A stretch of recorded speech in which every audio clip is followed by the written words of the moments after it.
Donc, je suis un anesthésiste de l'équipe qui travaille avec M. Costil à la clinique de l'Europe au Port-Marly.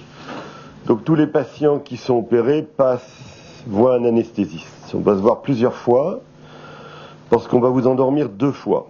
Une première fois dans le bilan de la maladie où on fait une fibroscopie de l'estomac. Et là, on vous endort parce qu'on veut être sûr qu'il n'y ait pas de maladie ulcérante. Et une deuxième fois pour l'opération. L'opération, ça se fait sous anesthésie générale. Pourquoi on vous endort? Pour 3 raisons. La première, parce que si on ne vous endort pas, un chirurgien ne peut pas vous opérer. Non anesthésié, c'est le confort du chirurgien. Il faut faire plaisir avec les gens avec qui on travaille. Le deuxième, c'est le confort du malade. Sans anesthésie, vous auriez mal, vous ne pourriez pas, donc on ne peut pas imaginer, vous feriez le stress, ça vous entraînerait des risques d'infarctus, de maladies graves, et donc on ne peut pas ne pas vous endormir. Et puis on vous endort aussi parce que ça met de la sécurité dans tout ça, on peut suivre ce qui se passe, etc. Donc quand on va vous endormir, vous voyez un chirurgien, vous êtes suivi, on vous explique que l'obésité c'est une maladie qui dure longtemps, que l'anesthésie, la chirurgie c'est un épisode court dans votre prise en charge de votre maladie, mais qui est capital parce que c'est un grand starter pour après les 20 ans qui suivent. Comme tout à l'heure on vous a dit une chose, on vous a dit 2 choses très importantes. C'est qu'il fallait faire du sport après. Moi, je dis plus que de l'exercice que du sport, parce que vous n'allez pas devenir des grands sportifs avec un maillot et faire les Jeux Olympiques. Mais il faut bouger, manger, enfin, ce qu'on dit toujours, bouger, etc. Donc, il faut faire beaucoup d'exercices. Plus vous en ferez, mieux vous serez. D'autant plus, si vous faites de l'exercice, vous serez mieux pour l'anesthésie. Donc, nous, en anesthésie, on va, vous voyez, un chirurgien qui va nous adresser à nous. Donc, on va se voir en première fois en consultation. Et c'est là qu'une des grosses parties des choses vont se jouer. D'abord, la consultation d'anesthésie, elle est obligatoire avant une anesthésie. Et qu'est-ce qu'on fait à la consulte d'anesthésie? On va vous expliquer tout le déroulement de l'acte opératoire et anesthésie. On va vous expliquer le déroulement, comment ça va se passer, comment vous allez venir, comment vous êtes hospitalisé, le temps de jeûne, tout ça avant. Et puis dans cette consultation, on va discuter avec vous de votre façon d'être, de votre façon de vivre, des traitements que vous prenez. Parce qu'il y a des fois des médicaments à arrêter, des fois des médicaments qu'il ne faut pas arrêter. On va regarder qu'est-ce que vous avez déjà eu comme maladie. Parce que l'obésité, il y a 2 types. Il y a des gens qui sont jeunes et qui n'ont, à part être obèses, ils n'ont aucune pathologie. Par contre, vous avez des gens qui ont déjà le diabète, l'hypertension, le cholestérol, l'apnée du sommeil. Donc tout ça, ça entraîne des gens qui sont asthmatiques. Donc tout ça entraîne des préparations à l'opération pour que l'opération se déroule bien. Pourquoi on veut que ça se déroule bien? Parce que si ça se déroule pas bien, on la fait pas. S'il doit mal se dérouler, on le fait pas. Le but, c'est pas d'avoir des accidents d'anesthésie, des accidents de chirurgie. On veut que les gens, après une anesthésie, soient mieux, au minimum, pareil, voire mieux qu'avant. Le but, c'est pas que les gens aillent mal. Donc on vous demande ce que vous avez eu comme pathologie, ce que vous avez eu comme maladie, les traitements que vous avez. On vous explique ce qu'il va falloir prendre. On va vous dire prendre des bas de contention parce que la complication la plus importante, des fréquentes qu'on a, c'est le risque de phlébite et d'embolie pulmonaire, et ça on peut l'éviter complètement avec les bas de contention et les anticoagulants. Donc on va vous en donner, on va vous expliquer comment ça va se dérouler, tout ça. Donc on vous explique les choses. Et à la fin de la consultation, la question traditionnelle d'un anesthésiste, est-ce que vous avez tout compris? Est-ce qu'il y a des choses que vous n'avez pas compris? Est-ce que vous n'avez pas vu? Et à ce moment-là, vous devez nous dire, a priori, non, je suis clair dans ma tête et j'ai à peu près tout compris. Si vous nous dites, j'ai ça que j'ai pas compris, eh ben, il faut recommencer, c'est qu'on n'a pas su le faire. Et donc on reprend la discussion. On vous explique également en anesthésie, en consultation, qu'on va gérer le post-op. Alors le post-op, il y a quoi? Il y a premièrement la douleur en post-op. Donc il est évident qu'on va vous expliquer comment on traite la douleur. Tous les anesthésistes le font. Et on vous donnera, et vous ne rendrez pas forcément compte, c'est que dans les perfusions que vous aurez pendant 24 heures, vous aurez dans le goutte à goutte, dans les perfusions, des médicaments antalgiques pour ne pas avoir mal.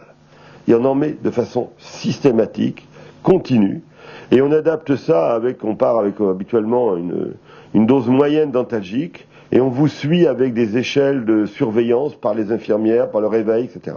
On vous surveille et on adapte les doses en fonction de ce que vous demandez, ou ce que votre corps demande. C'est pas forcément vous qui le demandez, c'est votre corps qui peut des fois demander plus à certains, ou moins à d'autres. Donc automatiquement, on va vous traiter la douleur en post-opératoire. Deuxièmement, en post-op, vous n'allez pas manger pendant 24 heures, donc il faut qu'on vous hydrate, autrement on a soif. Donc il faut que vous n'ayez pas soif. Les perfusions qu'on vous fait coupent la soif. Vous verrez, vous n'avez pas soif. On vous donne, je vous ai dit, des anticoagulants après l'opération pour ne pas faire de phlébite. Donc tout ça, on vous l'explique en consultation.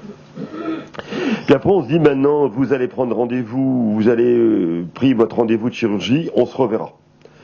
Donc on se revoit, et vous reverrez toujours, j'espère, l'anesthésiste qui va vous endormir la veille de l'opération ou le matin. Il doit vous voir, et vous le voyez, et vous reposez, comme vous l'avez vu 15 jours ou un mois avant. À ce moment-là, vous avez discuté, il y a des questions qui restent dans votre tête, et vous le revoyez, vous reposez les questions, parce qu'il faut arriver au bloc rassuré. Et quand on arrive rassuré au bloc, on sait ce que c'est qu'un bloc opératoire. On ne sait pas ce que c'est un lieu tabou, un bloc. Mais vous savez comment les choses vont se passer, il n'y a pas de découverte, de crainte physique. Vous voyez les gens, vous avez vu des gens, l'anesthésiste que vous voyez, il va vous dire je serai avec une infirmière, vous êtes avec lui, vous l'avez vu, vous voyez Monsieur Costil, vous êtes dans un milieu hostile, mais rassurant en même temps. Parce que vous connaissez les gens. Et l'important c'est les gens, c'est pas les locaux. Donc, après on va vous endormir. Quelle que soit l'anesthésie c'est toujours la même chose. Quand on prend sa voiture, on met une ceinture de sécurité. Mais quand on endort quelqu'un, on met aussi on branche aussi nos règles de sécurité. Donc on branche les appareils pour surveiller le cœur, la tension artérielle, le taux d'oxygène dans le sang. On mesure plein de paramètres. On a un écran qui pourrait, pour certains, ressembler à un écran d'avion. Et on mesure en permanence une quinzaine de capteurs pendant une opération en continu. Donc on vous perfuse, et puis on dit, maintenant on y va, on vous endort, hein. On vous le dit ou on vous le dit pas, on vous endort. Et pendant que l'opération se déroule, on surveille votre pouls, votre tension, parce que si vous dormez pas assez, votre tension monte, etc. Et puis il faut permettre à la chirurgie de se faire. Nos drogues d'anesthésie, quand on vous endort, on a plusieurs types de drogues. On a une première drogue qui fait dormir, c'est un hypnotique. Et maintenant, nos drogues sont assez magiques parce qu'elles entraînent de l'amnésie. Les gens ne se souviennent même pas d'être allés au bloc bien souvent. Et ils se retrouvent au réveil en nous disant « Ah, c'est déjà fait, je ne me rappelle pas d'y être allé ». Donc ça, c'est la première drogue. La deuxième drogue, c'est des morphiniques. On vous donne de la morphine, opératoire, on vous injecte de la morphine, mais on a une morphine qui est plus forte que celle que tout le monde a, parce qu'elle est à 10 000 fois plus puissante, à peu près. Donc si vous injectez vous-même cette morphine, vous feriez l'overdose dans la minute. Donc il faut vous surveiller et vous empêcher l'overdose par des ventilations. Et puis on a une troisième drogue dont on a tous entendu parler, c'est les curares. Alors les curares, c'est des drogues qui paralysent les muscles. Parce que si les muscles bougent ou sont contractés, le chirurgien ne peut pas opérer. Donc il faut que vous ayez un relâchement musculaire, c'est-à-dire vos bras ils tombent, il n'y a pas de muscle. Et comme si on n'avait pas de muscle, le diaphragme ne marche pas. Et donc c'est pour ça on entend ce terme que vous entendez tous, on a été intubé.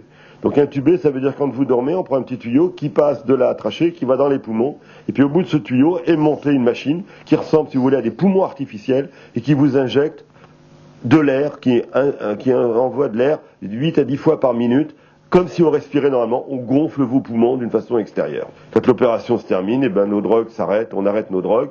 On a des drogues absolument magiques maintenant, c'est comme l'induction du gaz, quand on coupe le gaz, le malade se réveille parce que nos drogues ont une durée de vie de quelques minutes, et même pas d'une minute, et donc on les injecte en continu avec des seringues électriques ou des évaporateurs de drogue, et on a une technique absolument très très fiable.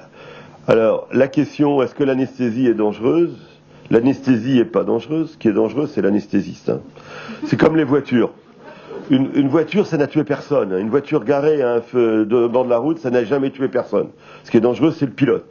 Et c'est pareil pour l'anesthésie. C'est les deux seuls ou derniers accidents d'anesthésie dont on entend parler. C'est l'anesthésie qui n'est pas en salle, c'est l'anesthésie qui est un peu alcoolisée, voire beaucoup, etc. C'est comme les accidents de voiture. Donc il faut savoir que nous, en anesthésie, on a des règles de pratique qui nous imposent et qui sont respectées, à rester en salle en permanence. On ne vous quitte pas. Et pendant qu'on vous endort, on va pas faire une consultation à côté, aller jouer aux échecs, aller regarder son ordinateur. On est en salle d'op, on a des machines, on a des cadrans, on a des alarmes, et on voit ce qui se passe. On ne vous quitte pas. Alors après, si l'intervention a duré un peu plus et qu'on est un peu en retard en consulte, C'est moins grave d'être en retard en consulte, mais de bien avoir soigné son malade pour que ça se passe bien. Donc ça, c'est la grande règle. La grande règle, c'est notre rôle, c'est un rôle de permettre un technique en sécurité. Voilà sur lequel c'est nos deux démarches. On ne pense qu'à ça. Notre démarche à nous, elle naît dans notre tête en permanence. C'est sécurité, respect, sécurité. Et si on respecte les gens, on est en sécurité. Voilà ce que, un peu, je voulais vous dire au départ. Alors, confort du patient. Avant de vous endormir, on va faire un bilan de votre maladie, parce que vous avez compris que l'obésité, c'est pas simplement d'être gros, c'est le fait d'être obèse, ça peut entraîner des complications et ça peut toucher l'ensemble de vos organes. Ça peut toucher vos poumons, où les gens respirent moins bien, ils sont essoufflés, donc il y a des fois besoin de faire de la kiné respiratoire, traiter des crises d'asthme. Ça peut entraîner des lésions cardiaques quand les gens vieillissent, ils sont hyper tendus, donc il faut équilibrer des tensions avant de vous opérer. Il y a l'apnée du sommeil, il y a des gens qui respirent pas bien, qui ont des machines pour respirer. Donc ça, il faut bien savoir que si vous avez une machine pour respirer, c'est pas un problème pour vous opérer, mais simplement, parce que je vais expliquer qu'on a des respirateurs au bloc, mais qu'après l'opération, vous reprendrez votre machine pour respirer, on vous la redonnera la nuit comme vous faisiez, en sachant que quelques mois après, l'apnée du sommeil, ça a disparu. La chirurgie fait supprimer beaucoup de comorbidités. L'hypertension, diabète, va disparaître pratiquement dans tous les cas. On sait maintenant que le traitement, la chirurgie de l'obésité est probablement un des meilleurs traitements du diabète, mieux que les médicaments. C'est prouvé sur de long terme. Donc ça va disparaître, le diabète. L'apnée du sommeil va disparaître. Mais il faut qu'on prévoie tout ça. Donc l'hypertension, je vous ai dit. Donc on prend tout ça et on voit ce qui se passe. L'avantage de la consulte, c'est que vous nous connaissez, vous savez qui on est, on vous donne nos numéros de téléphone en général, même souvent à la clinique, on sait nous joindre si vous avez un problème. L'anesthésie, c'est pas 2 heures dans votre vie, c'est avant, un contact, on peut nous joindre, le bloc, le post-op, et si vous avez un problème, on sait existe encore. N'hésitez pas, on n'est pas... Quand on a sécurisé les gens, on n'a plus besoin de prémédication, on a moins besoin de choses, les gens sont préparés. La préparation, c'est du respect des autres, c'est du contact, c'est ça l'anesthésie, maintenant dans l'anesthésie moderne. Il faut bien le savoir. Les techniques d'anesthésie, on vous endort complètement et je ne vais pas vous faire un cours d'anesthésie. Maintenant, je voudrais écouter un peu ce que vous avez à me dire et en répondant à vos questions, je continuerai sur ce que vous avez à me dire.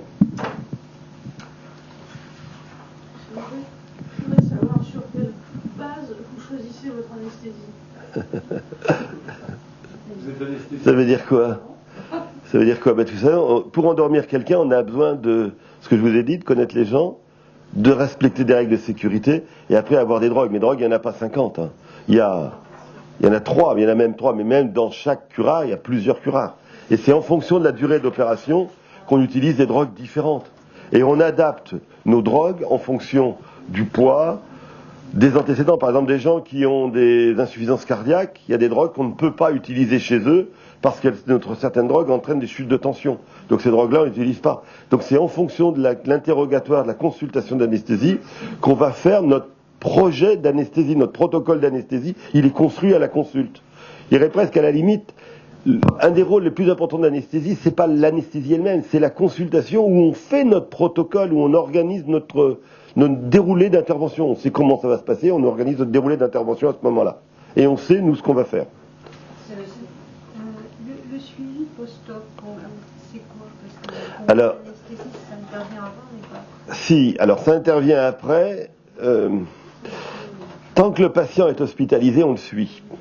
Alors je ne sais pas si vous avez remarqué maintenant les projets de la technique chirurgicale et de l'anesthésie, fait que on en est à imaginer dans nos procédures et dans le consensus des sociétés savantes de faire des sleeves en ambulatoire. C'est-à-dire que les gens rentreront le matin et rentreront le soir chez eux. Donc s'ils rentrent chez eux, ça veut dire 2 choses. C'est qu'ils ont été complètement préparés et que chez eux, ça soit prêt pour qu'ils acceptent ça. Donc si on peut les faire rentrer chez eux, c'est que le post-op, il est réduit à sa plus simple expression, parce que tout doit être parfait pour que ça se déroule bien. Et si ça se déroule bien, les gens ne doivent pas avoir mal parce qu'ils ont déjà leur ordonnance dentalgique, ils ont déjà leur ordonnance de bas de contention et d'anticoagulants, ils ont déjà les protocoles donnés par M. Costil, donnés par une nutritionniste pour ça, ils ont déjà les rendez-vous avec l'infirmière post-op, etc.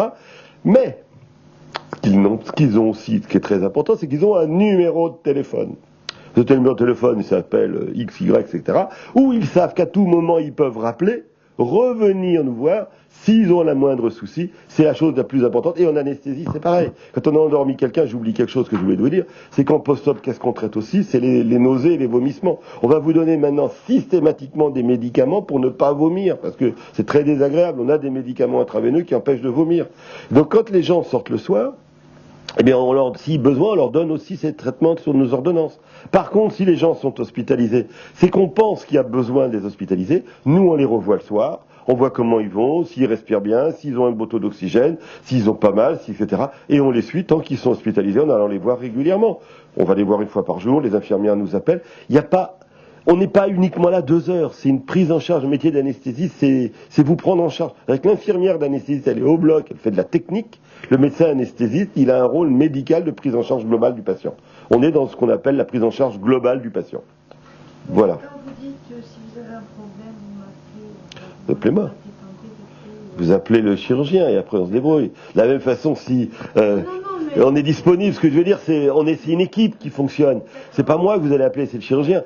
Si on vous opère et puis que 3 jours après il y a un abcès sur la peau, un petit abcès sur la peau et que le chirurgien dit il faut vous réopérer, eh ben c'est pas vous qui allez m'appeler. C'est le chirurgien qui va m'appeler, on va dire il faut réopérer cette personne pour telle chose et on sera là pour s'occuper de vous. C'est notre métier, hein. On est là, je suis là 24 heures sur 24 anesthésiste pendant toute l'année. Donc c'est une prise en charge permanente des gens, c'est ce que je veux dire. Une chose que je voulais revenir, c'est vous avez parlé d'intubation Oui. et l'extubation se passe comment? On reste combien de temps intubé après l'intervention? On est extubé quand l'ensemble des drogues qu'on vous a injectées est éliminé. Pour pas risquer de... Absolument. Donc l'anesthésie, je vous ai pas décrit le déroulement du bloc opératoire. Au bloc opératoire, vous arrivez conscient. On vous endort pas dans les couloirs et pas dans les chambres, même si j'ai peur du bloc. On ne vous endort jamais dans un couloir. Pourquoi? Parce que dans un couloir, on n'a pas les appareils pour vous surveiller. Ça, c'est clair.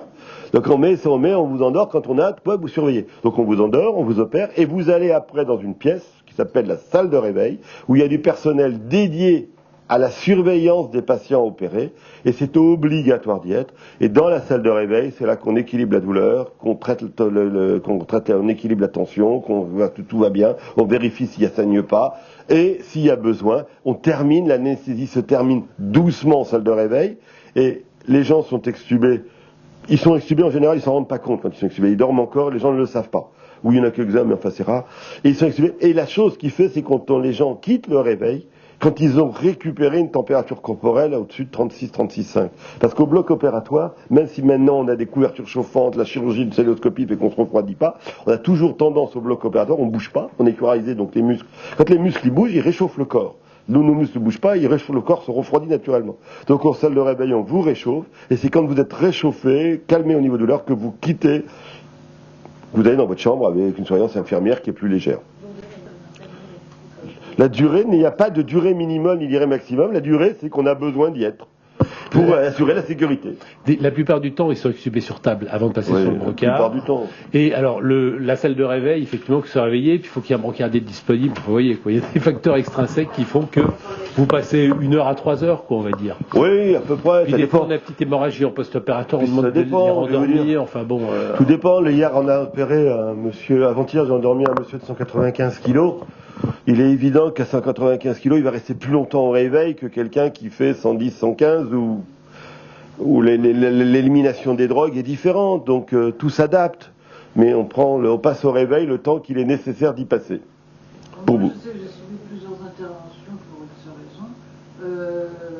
J'ai jamais senti, je me suis réveillée, j'étais extubée, j'ai jamais rien. Oui, bien sûr. Honnêtement. Après, c'est de la technique, on en discutera en consulte, mais c'est de la technique.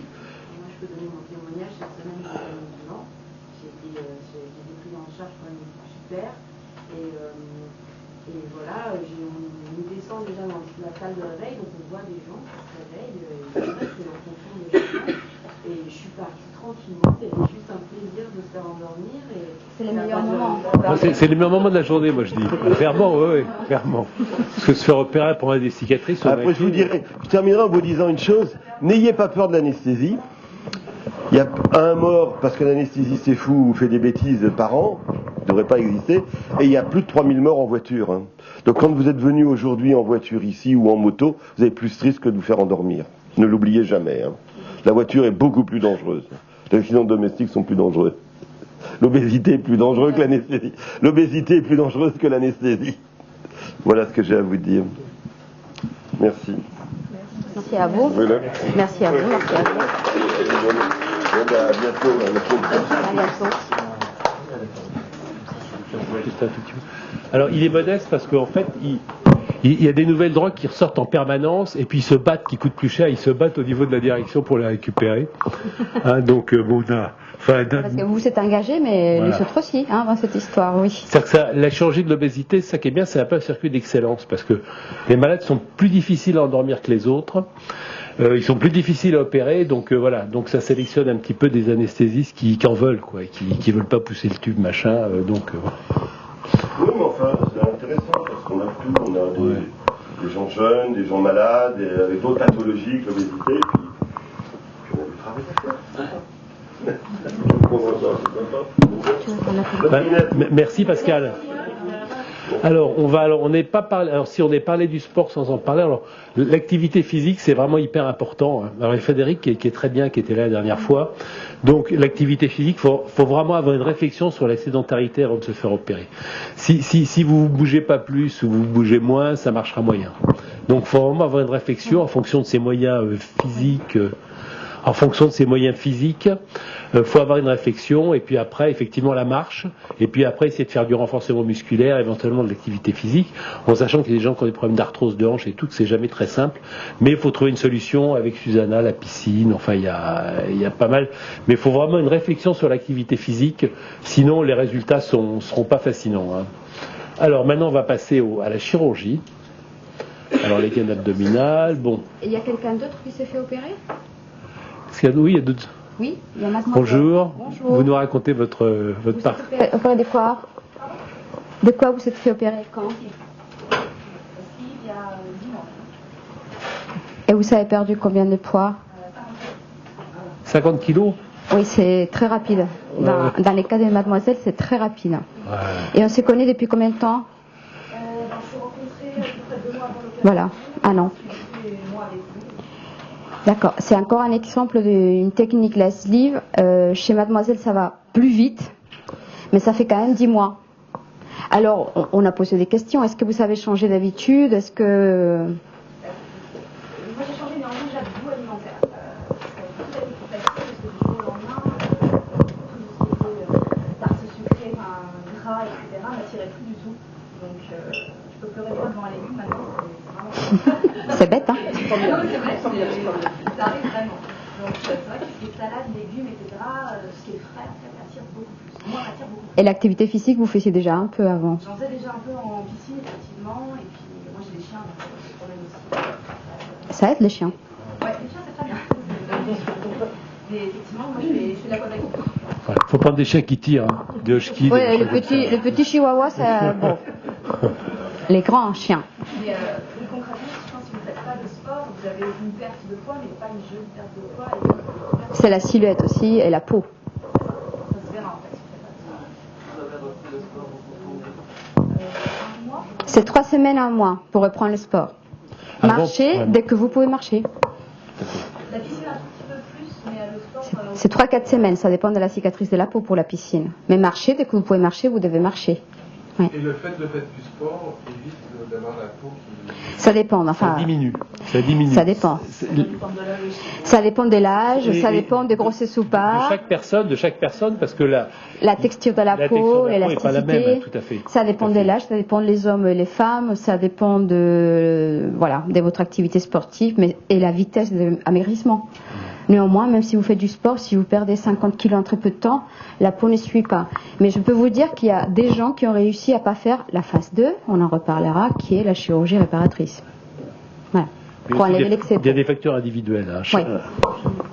Mais on favorise, évidemment, l'attention de la peau en faisant de l'activité physique, hein, clairement.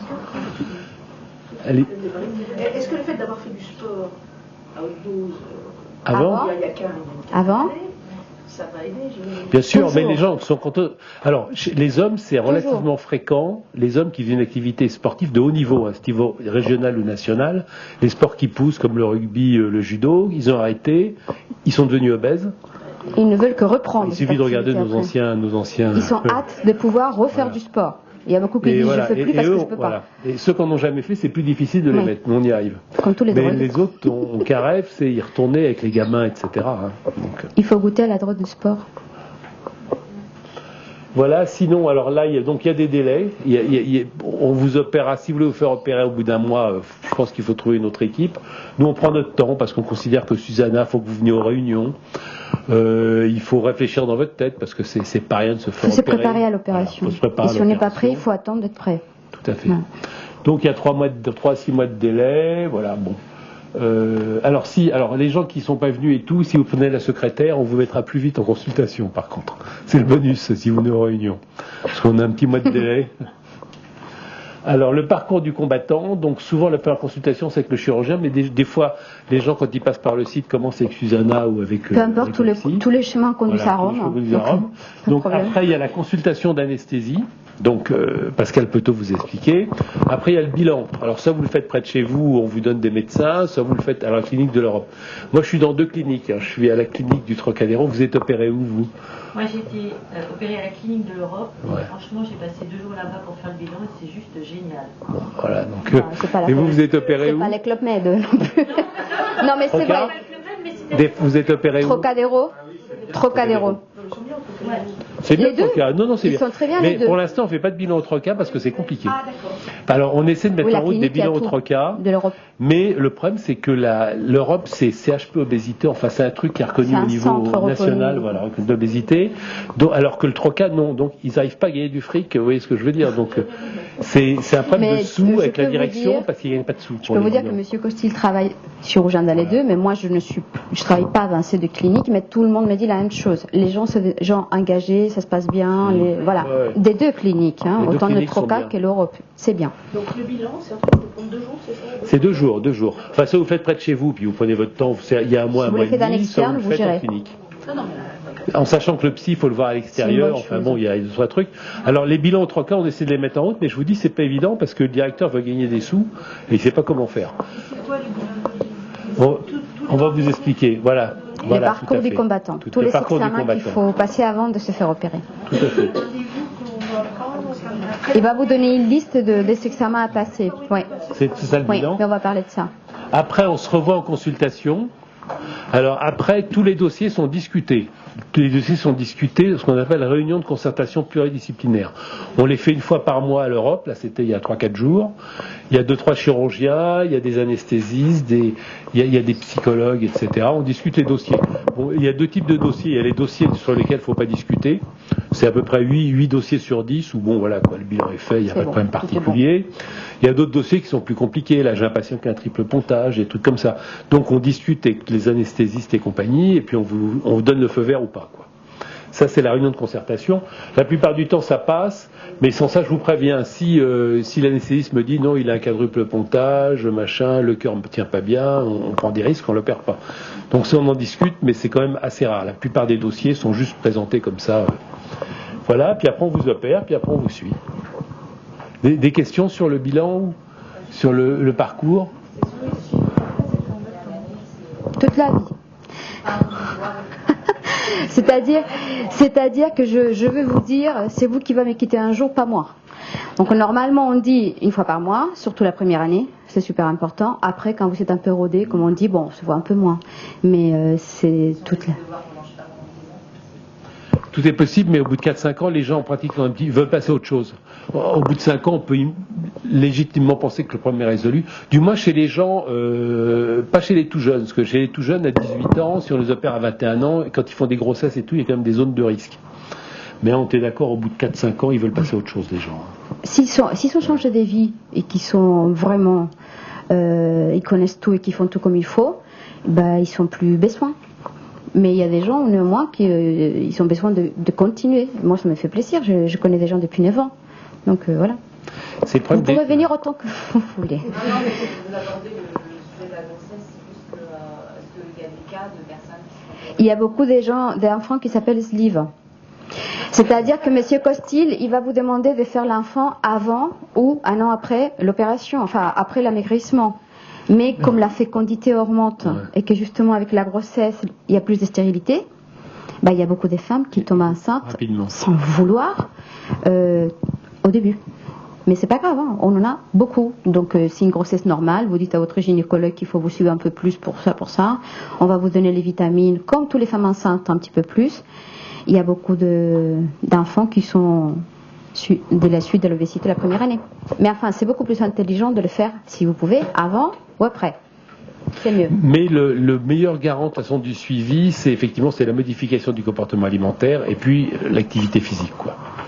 Donc, comme on l'a dit, le suivi, c'est voilà, comme un alcoolique, comme quelqu'un qui veut arrêter de jouer.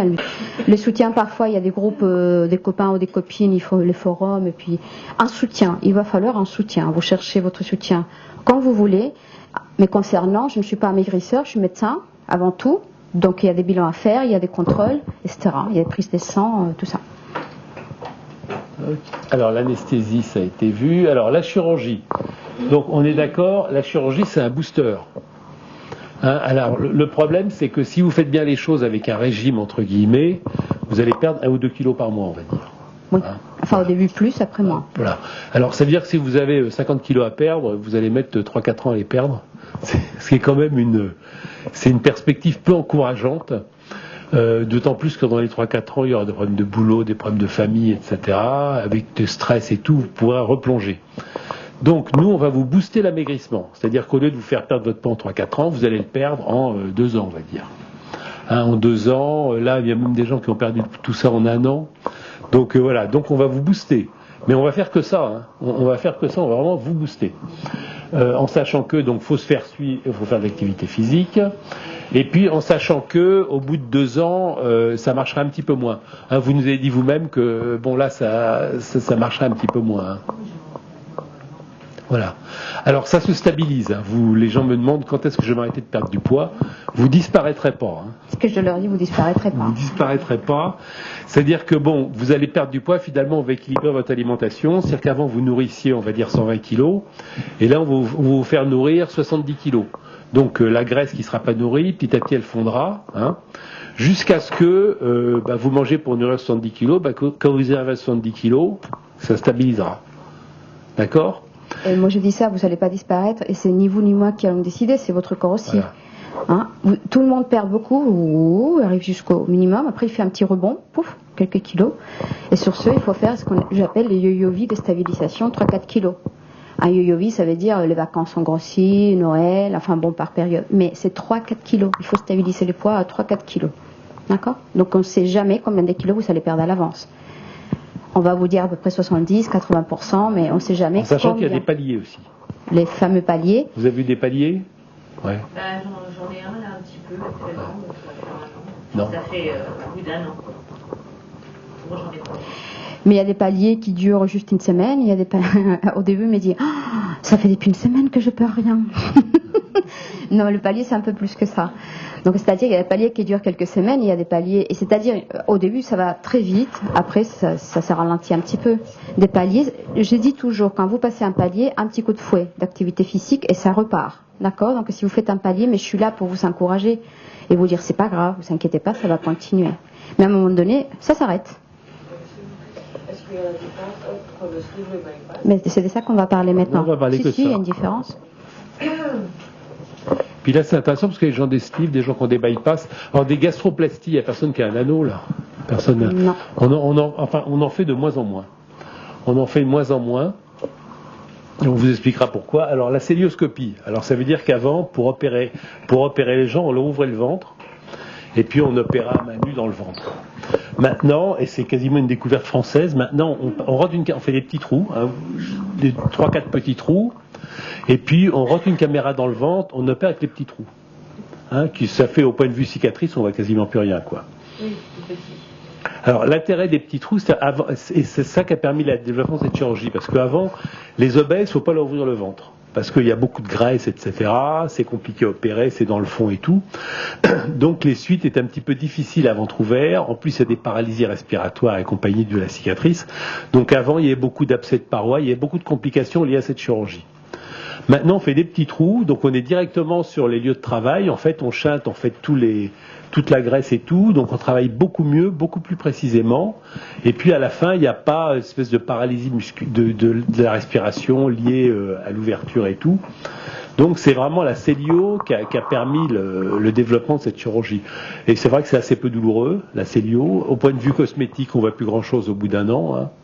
On voit quasiment plus, donc ça a vraiment tous les avantages, et c'est ça qui a permis le développement de cette chirurgie. Toc. Alors dans tous les cas, on a parlé du bilan préopératoire, donc soit vous le faites à la clinique de l'Europe, soit vous le faites près de chez vous. Ça, vous devriez le dire en consultation, parce que là, pour moi, c'est le parcours du combattant. Mais si on l'appelle le parcours du combattant. On appelle ça le parcours du combattant. Mais vous savez la feuille. Mais moi je propose soit à la clinique de l'Europe.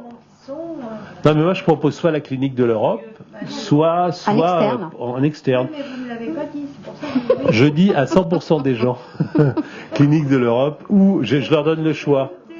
Non, mais je dis à 100% des gens le choix, je donne à 100% des gens le choix entre clinique de l'Europe ou près de chez eux, parce qu'il y a des gens qui habitent assez loin ou qui préfèrent être près de chez eux, voilà. Moi, je vous donne, alors le nutritionniste, vous savez qui c'est, le psychiatre, c'est toujours le même, et le reste, ça dépend un petit peu de l'endroit où vous le faites, quoi. Mais effectivement, faut être hospitalisé 2 jours. Si vous allez à la clinique de l'Europe, sinon les gens les font en externe. Les font en externe. Donc, vous voulez, en ville, comme on dit. Et le temps d'hospitalisation, c'est une différence de tarif? Globalement, non. Juste une question. Du coup, le test d'apnée du sommeil se fait sur place aussi?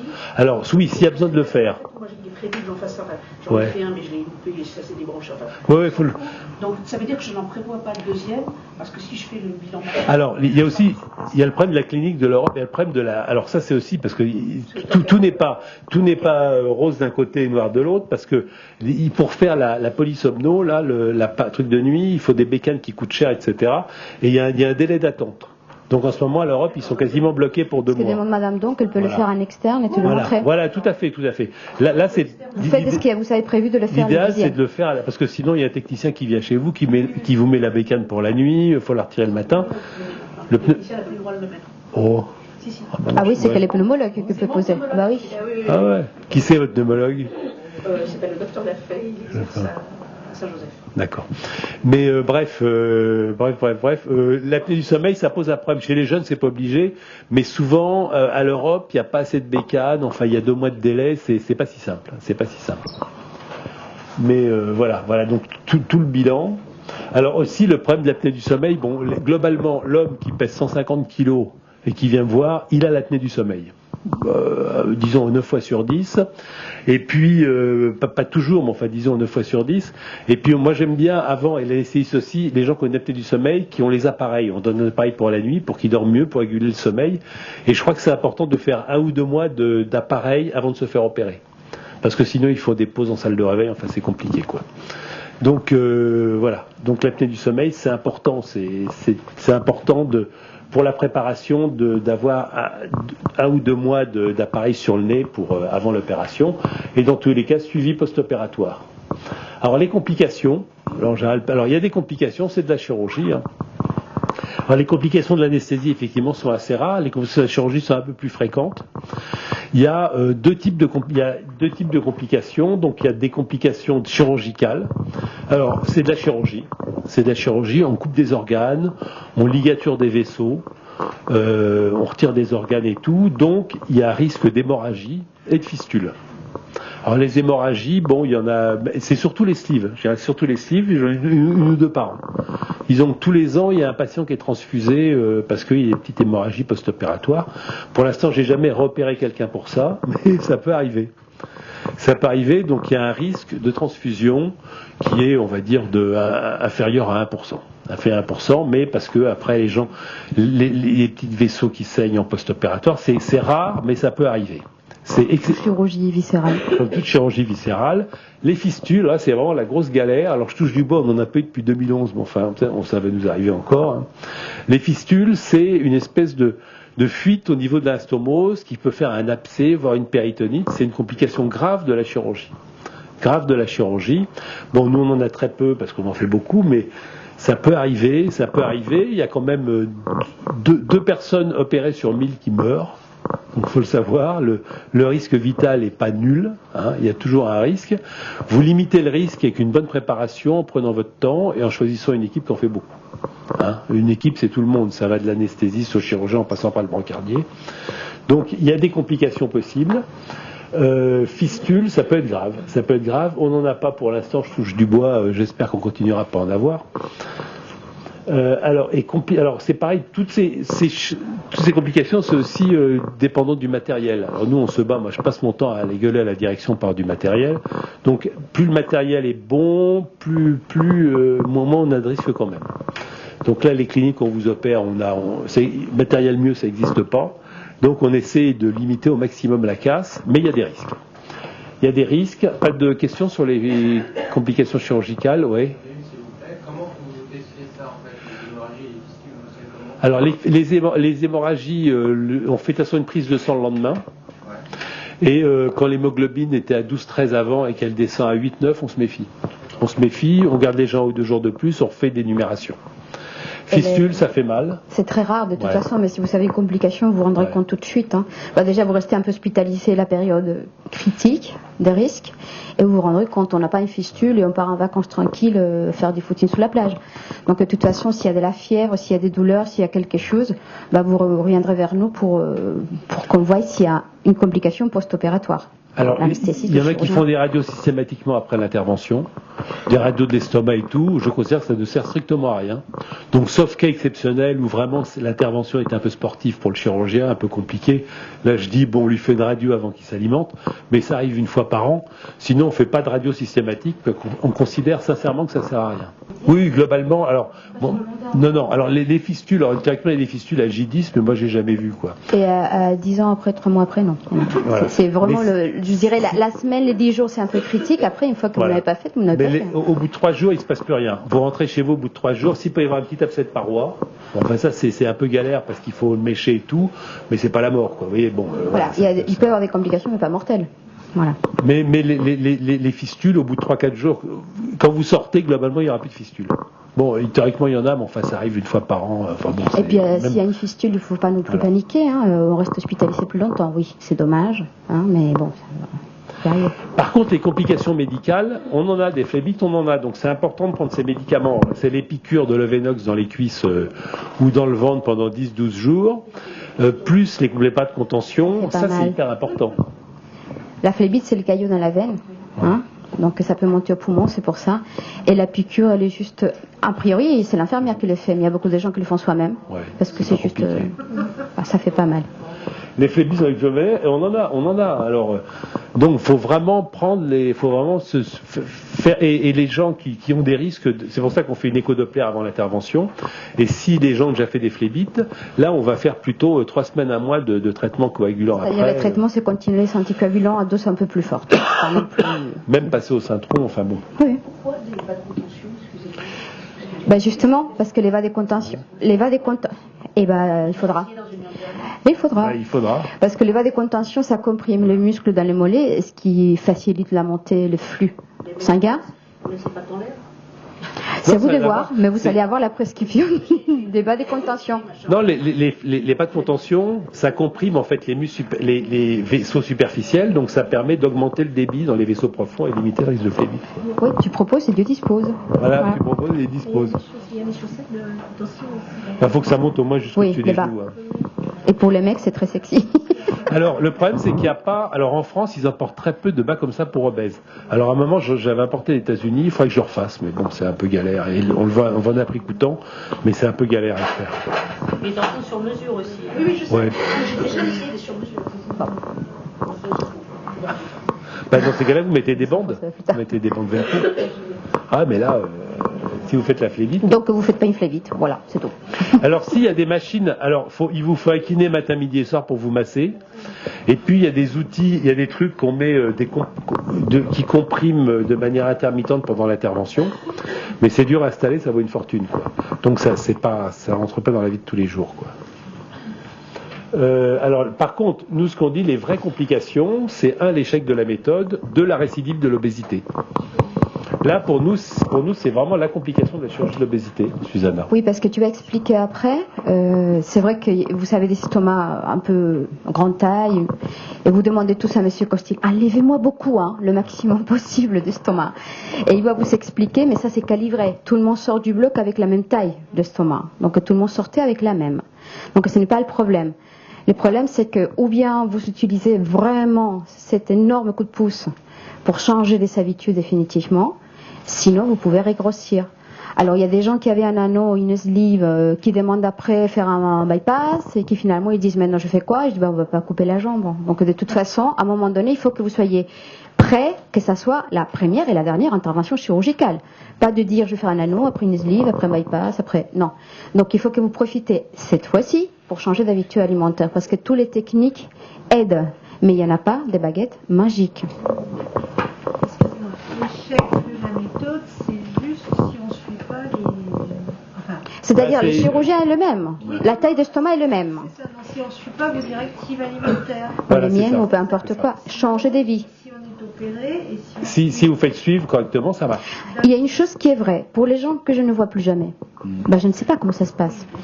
Je sais comment ça se passe pour les gens que je vois après. Et je peux vous dire qu'il y a des gens qui ont réussi à changer, même qu'il y a des gens depuis 9 ans. Mais il y a beaucoup de gens qui n'arrivent pas. Ça, c'est vrai aussi. C'est vrai. Les gens viennent 5 ans après, docteur, ça marche pas votre truc, j'ai perdu 30 kilos, j'en ai pris 40. Bon, alors je regarde, c'est vrai, je vous ai pas vu une seule fois après l'intervention. Alors j'appelle le docteur Rollard, mais non, je l'ai pas vu non plus. À me courir, docteur, j'ai déménagé, j'ai du travail, enfin tous les trucs habituels, quoi. Je dis toujours, ça prend beaucoup plus de temps, d'argent et d'énergie de perdre du poids que de les gagner. Donc il faut vraiment que ça fasse partie de votre nouvelle vie. Hein. C'est un changement, vraiment, et ça prend du temps. Hein. Docteur, on peut arriver à se déplacer parce que moi, un an après, je compte partir aux Antilles. Il n'y a pas de problème. Moi, ça ne m'empêcherait pas de partir en sortie, c'est clair. Vous pouvez prendre l'avion même quelques jours après, donc ça va. 5-6 jours après, vous pouvez 5-6 jours après, vous pouvez prendre l'avion. Vous avez dit qu'on donnera toujours des rendez-vous. Non, mais il y a le problème du suivi à long terme. Et j'ai Ouais. dit aussi que ce soit moi ou le Père Noël, quelqu'un qui vous cède, quelqu'un qui vous suit. J'aimerais bien aller vous voir une fois par mois au centime, mais bon, est-ce que je veux dire, c'est que faites-vous aider, faites-vous suivre. Moi, je suis là, mais si vous changez de pays, voilà. Chirurgie de l'obésité aux Antilles, c'est compliqué. J'ai l'impression que les chirurgiens changent tous les 2-3 ans, ils changent. Hein, c'est compliqué. Par contre, faites-vous suivre par compliqué. quelqu'un qui connaît la chirurgie bariatrique, parce que tous les nutritionnistes ne connaissent pas la chirurgie bariatrique. Il y a des nutritionnistes qui sont contre, parce qu'ils ne connaissent pas bien la chirurgie bariatrique. Voilà. Alors, mode d'action. Alors, on va tomber donc sur les différentes techniques. Alors, il y a 2 modes d'action de cette chirurgie. Il y a l'effet restrictif et l'effet métabolique. Alors, l'effet restrictif, ça va vous limiter physiquement la prise des aliments. Quantité. C'est-à-dire que si vous voulez manger plus, vous ne pourrez pas. Voilà. Donc, ça va vous limiter drastiquement la quantité Sinon, vous forcerez. des aliments ingérés. Tout à fait. Et puis, alors, ça donne de la satiété, du rassasiement. Mais ça n'a rien à voir avec l'envie de manger, là, La vie, les pulsions. les pulsions alimentaires. Ça ne limite pas les pulsions. Mais vous serez moins à vie au début. Profitez que vous savez moins à vie de vue pour faire le sévrage. Ça vous restreint physiquement. Oui, les syncopes, le sévrage, oui. Ce qu'on disait à la diminution de la sensation de faim, hein, ça c'est l'effet gréline. La Et gréline, c'est l'hormone de c'était la faim. quelqu'un qui avait demandé l'hormone de la faim. Je ne sais pas. Oui. La gréline, donc il y a le bypass et la sleeve, ça diminue le taux de gréline, donc ça vous coupe la faim. Ça vous coupe la faim, mais les pulsions sont toujours là. Hein. C'est pas ça. Vous n'avez plus faim. Vous n'avez plus faim.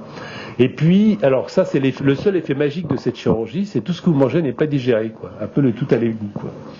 Ça passe pas vous mangez, ça passe pas dans l'alimentation, ça passe pas dans le Pour le bypass. dans l'organisme. Et la malabsorption, oui. Et la malabsorption.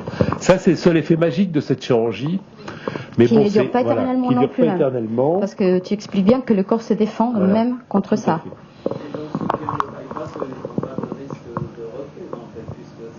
Qui ne dure pas éternellement. Et là, si, on vous expliquera. Et là, s'il y a des risques. Oui, c'est pas éternel. Et là, si.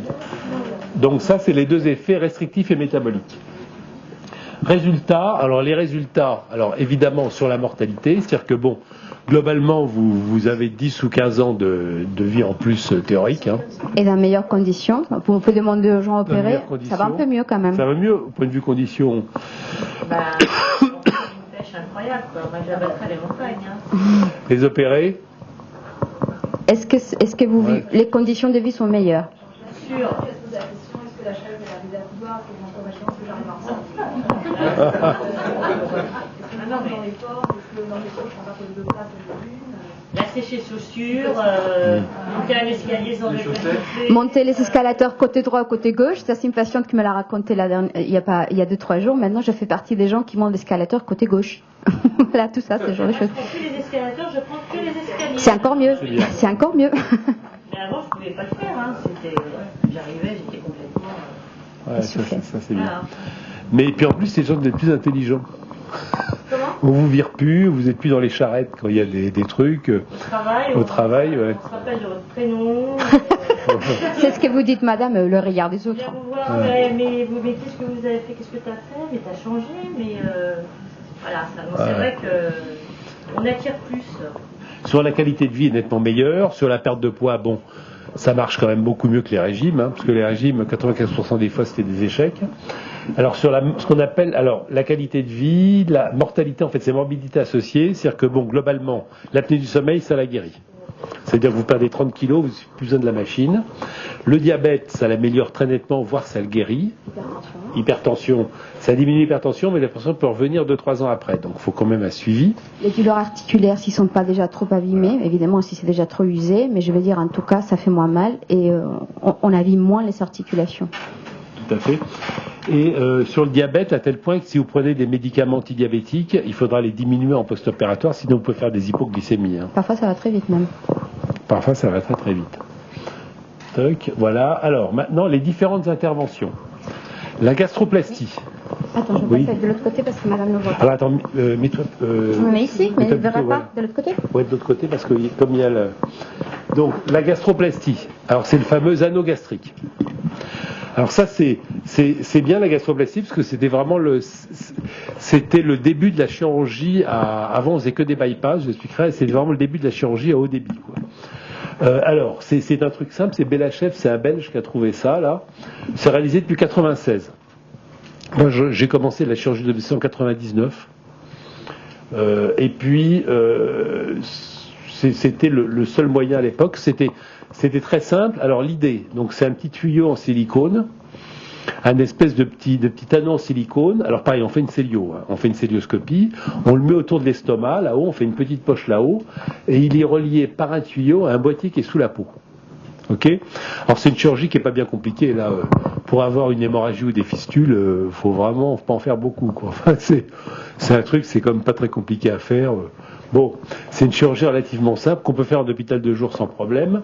Et puis donc les gens sortent chez eux et après, alors ça marche comme une chambre à air. Ça veut dire que quand on pique dans le boîtier il est sous la peau, dans le ventre, là.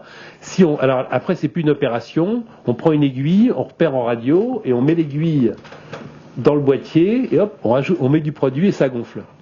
Donc plus ça gonfle, moins ça passe vite là-haut. Vous voyez ce que je veux dire ? Ça transforme l'estomac en sablier à débit variable. Hein, il y a le sablier 3 minutes, le sablier 5 minutes. Ben là, c'est pareil. Ça transforme, donc la nourriture, elle vient là. Et après, elle passe tout doucement. Quand elle arrive là, ça se dilate et ça donne une impression d'estomac plein. Donc les gens ont plus faim. C'est très théorique. Hein. C'est très théorique. Ont plus faim et s'ils mangent une cuillerée de plus, pof, ils vomissent. Donc c'est un des problèmes de cette chirurgie, c'est les vomissements qui sont quand même relativement fréquents. L'autre problème, c'est une perte de poids qui est correcte, 50% de l'excès de poids à 5 ans. Alors, ça veut dire, par exemple, pour aller vite, que si les gens pèsent 120 kg, ils doivent peser 80 kg. 50% de l'excès de poids, ça veut dire qu'ils vont perdre 20 kg. Il sera à 100 kg, donc il sera toujours en obésité. Donc la perte de poids moyenne n'est pas fascinante. Et puis, donc il y a le problème des vomissements et les grignoteurs. Alors, si on mange un chips, pof, on attend qu'il passe. 5 minutes après, on mange encore un chips, pof, on attend qu'il passe. Hein, c'est l'informaticien à son truc, là. Oui, oui. Ça ne marche pas. Ce qu'on a dit, si on grignote toute la journée, on finit par manger trop. Ça marche Donc pas. c'est la technique la plus simple chirurgicalement parlant, mais elle a plus de contraintes que les autres. Parce qu'il faut apprendre vraiment à mastiquer encore plus pour pas vomir. Voilà. Et que c'est un peu plus compliqué. Néanmoins, il y a des gens qui ont perdu 50, 60, même 100 kilos avec un anneau. Alors, donc ça marche aussi. tout à fait. Ça marche, c'est encore plus ça marche, difficile. Mais surveillance rapprochée, ça veut dire que l'anneau, il faut le desserrer, il faut le resserrer, etc. Alors, il faut tout le temps être chez le docteur pour le faire, c'est un peu galère. Des fois, il se coince. Alors, il y a des gens qui vont signer des contrats aux Philippines ou en Chine ou je sais pas où. Ils arrivent en Chine, pof, il y a un truc qui se coince parce qu'en plus, dans l'avion, comme les avions sont moins pressurisés, ça se dilate plus et les gens peuvent encore moins bouffer. Donc ils nous téléphonent du fin fond de la Chine, docteur, qu'est-ce que je fais, je peux plus manger. Ben, voilà. Vous revenez en catastrophe. Ah, le problème, docteur, c'est qu'il y a la grève des contrôleurs en ce moment. Donc voilà, c'est vraiment un truc, c'est dans la vie de tous les jours, c'est compliqué à gérer. Hein. Le gars qui invite ses clients à bouffer au restaurant pour signer des contrats, il va toutes les 5 minutes aux toilettes pour vomir, vous voyez, c'est bon. C'est quand même, l'anneau, c'est au point de vue vie sociale et tout, c'est quand même moyen. Donc en fait, tu le proposes encore, mais des moins 5 mois, mais pour les gens qui mangent plutôt salé. Voilà, ouais. Gros repas et pas grignoteur. Parce que sachez que toutes les techniques chirurgicales, toutes, ils vont vous virer un petit peu vers les sucres. C'est-à-dire que même si à la base vous êtes salé, ça va virer un petit peu vers les sucres. C'est simple, tout ce qui est sucré, normalement il faut le mastiquer moins. Je vous dis, donnez-moi 3 exemples de choses sucrées qui fondent dans la bouche qu'il ne faut pas mastiquer. Glace, bonbons, flan, chocolat. Voilà. Si je vous demande, dites-moi 3 choses qu'il faut mastiquer beaucoup. La viande, pain, crudité, on dirait que c'est pas. Voilà. Donc voilà. Et ça, c'est un travail de mastiquer. Les gens, ça gonfle, ça les saoule. Ils cherchent la facilité. J'ai pas le temps. Donc ils virent rapidement. Et c'est une question que je vous poserai souvent. Est-ce que vous avez viré attention sur les sucres? Attention, vous mangez quoi? Voilà. Donc c'est une indication pour les gens qui sont grignoteurs et très sucrés. Généralement, ça marche pas. Et pas un surpoids trop important. Oui, aussi. Et prêt à se faire suivre parce que c'est quand même la galère. Et puis, il y a pas de complications. Il y a les complications opératoires, bon, tout peut arriver, mais par contre, il y a des complications à long terme. Soit l'anneau, il va passer à travers l'estomac, ça s'appelle migration de l'anneau. Petit à petit, il va rentrer dans l'estomac, il va plus servir à rien. Soit il y a une poche qui va se développer, ça va faire capoter l'anneau, on sera obligé de retirer parce que les gens pourront plus manger du tout. Donc il y a des complications à long terme de l'anneau. Hein. Mais c'est une chirurgie, avant on faisait que ça. Hein. Le reste est arrivé, le bypass est arrivé un peu plus tard et tout. Avant on faisait que ça, et il y a quand même des gens chez qui ça marchait bien. Mais on s'est rendu compte qu'il y a une partie des gens chez qui ça marchait pas, et c'est pour ça qu'on a développé d'autres interventions qui étaient plus adaptées. Plastie. Je vous ai dégoûté d'en mettre. Il y a une possibilité de l'enlever à terme. Oui, on peut le retirer, oui, tout à fait. Non, c'est un truc qui est pas mal, mais les autres sont mieux, quoi. Les autres sont mieux. Et puis, franchement, qualité de vie, c'est quand même très très moyen. Alors, sleeve. Alors, intervention récente. Alors ça, faut que je refasse. En fait, maintenant, alors, complexe 4 jours. En fait, vous êtes sorti à J2. Tu es à 2. C'est déjà. ça. Maintenant, c'est 2. À peu près 80% de nos patients sortent à J2. On commence à les faire sortir à J1. Hein, on a à peu près 20% des gens qui sortent à J1. Et effectivement, le but, c'est hôpital de jour. Hôpital de jour, alors c'est pas c'est pour se débarrasser plus vite que nous, c'est filière d'excellence. Vous voyez ce que je veux dire? C'est-à-dire que bon voilà quoi, de toute façon faut toujours avancer dans la vie, faut toujours avancer sinon on se casse la gueule quoi. Hein, comme en vélo. Et là donc l'idée maintenant, le projet, c'est Steve en hôpital de jour. Le redon, bonne question. Alors, il faut, ça sous-entend. Alors, ils sont en train de faire ça à l'Europe. Il y a des espèces de Vivaltodome où il y a des infirmières, des gestions d'infirmières à domicile qui viennent retirer le redon à J1, J2. Le redon, c'est le petit tuyau qui sort. Le drainage. Un tuyau pour drainer. Gestion d'infirmière. Je commence à en mettre moins dans les bypass des redons, mais j'en mets quasiment toujours dans les sites parce que je crois que c'est important. Mais il y aura gestion d'infirmière à domicile après pour retirer le redon. Et vous le retirez au bout de combien de jours? En général, on le retire J1, J2. J1, J2. Voilà. J1, J2. Si maintenant, s'il donne encore un peu, mais maintenant les agrafages sont mieux, donc il y a moins de problèmes de saignement. Ouais, mais les agrafes, c'est la taille du micro. Hein. Pas sur la peau les agrafes, hein. Sur la cicatrice, sur l'estomac. On le retire après. Mais donc on va vers une sortie là, donc on va vers un hôpital de jour, ça va se faire dans les 1 ou 2 ans qui viennent, quoi. Mais vous dites pas c'est un truc pour qu'on se débarrasse plus vite que nous, mais c'est un truc filière d'excellence, quoi. En sachant que faut pas se leurrer, cette chirurgie ça se fera plus que dans des gros centres. Hein.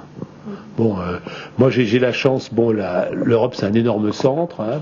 Le trocage, j'ai de la chance que j'en fais depuis longtemps, etc., avec les pouvoirs publics, mais bon, un jour les gens diront, moins de 50 chirurgies par an dans cette clinique, on arrête. Ce qui me paraît tout à fait logique, hein. On est d'accord, hein. Bon, parce que les gens qui font du STIF par an, je pense que ça me paraît pas très sérieux, quoi. Donc ça sera dans des gros centres, donc il y aura plus de débit, donc il faudra accélérer le débit, quoi. Faudra accélérer le débit. Alors, complications possibles. Alors, là, c'est pareil, c'est très difficile à gérer. Alors, il y a le problème des fistules. Avant, c'était une grosse galère. On ne savait pas s'il fallait les opérer, s'il fallait leur faire des endoscopies, des machins, des trucs. Maintenant, il y a des filières qui se créent. On a fait des progrès pour la gestion des complications de la chirurgie de l'obésité. En sachant que vous mettez dans un centre où les gens connaissent, quoi. C'est pareil, hein. Donc disons dans les centres où il y a beaucoup de monde, il y a moins de fistules et en plus on sait mieux les gérer. Donc avant il y a eu vraiment des gros drames avec les fistules. Là les endoscopistes mettent des clips par l'intérieur, on les draine par l'extérieur, il y a des radiologues interventionnels qui drainent les abcès, enfin tout ça fait beaucoup de progrès. Si c'est pris en charge rapidement dans un centre spécialisé, c'est très efficace, hein, c'est efficace la sleeve. C'est un bon truc. Ah ben moi ça me fait bien. Ouais, c'est un bon truc. La sleeve, c'est un bon truc. Alors, ça consiste, en fait, à transformer l'estomac en tube.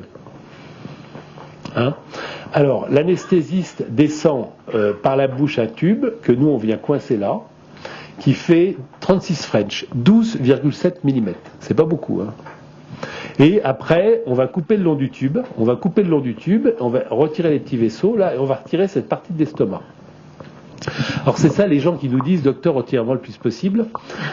En fait il y a des gens qui ont des estomacs de 3 litres et d'autres qui ont des estomacs d'1,5 litre, hein. C'est comme les nez, c'est comme les pieds, il y a des grands, des petits et tout.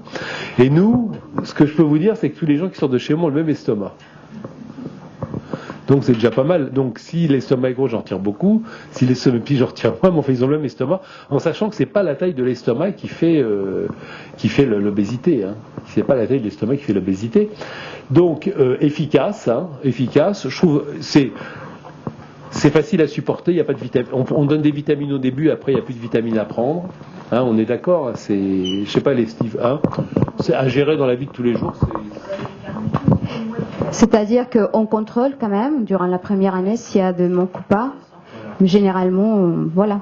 Les vitamines, c'est avant, tu donnais 3 mois, maintenant, tu donnes qu'un mois. Ouais, on surveille. Et puis le pariette. Pour l'estomac, pour le reflux. Tout à fait. Et puis, prise de sang, 3 mois, 6 mois, 1 an, pour vérifier qu'il n'y ait pas de carence en vitamines. Et pas de complications à long terme, mais dilatation probable. C'est-à-dire que petit à petit, ça va se dilater. Petit à petit, le tuyau qui est là va se dilater. Parce qu'il est élastique, c'est un tube digestif élastique qui gonfle. L'intestin, par définition, c'est un organe qui se dilate. Hein. Vous avez une tumeur du côlon, ça se dilate en amont. Hein. Donc, comme là, vous forcez plus ou moins le système, petit à petit, ça va se dilater. Donc, ça ne va pas repousser comme avant, mais ça va être de moins en moins efficace. Hein. Au bout de 3-4 ans, vous pourriez à la limite vous mangez beaucoup, vous bourrez, etc. Donc c'est pour ça qu'il faut vraiment faire un suivi pour éviter ça. Donc ça, dans le temps, ça se limite. Donc pas de complications à long terme, mais dilatation. Il est possible que ça se dilate. Il y a le problème du reflux.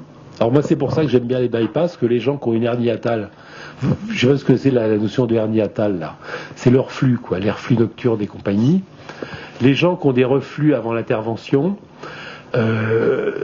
qui prennent par exemple 6 ou 8 mois de pariette par an ou de gastrolo, là la sleeve va risquer d'aggraver le reflux.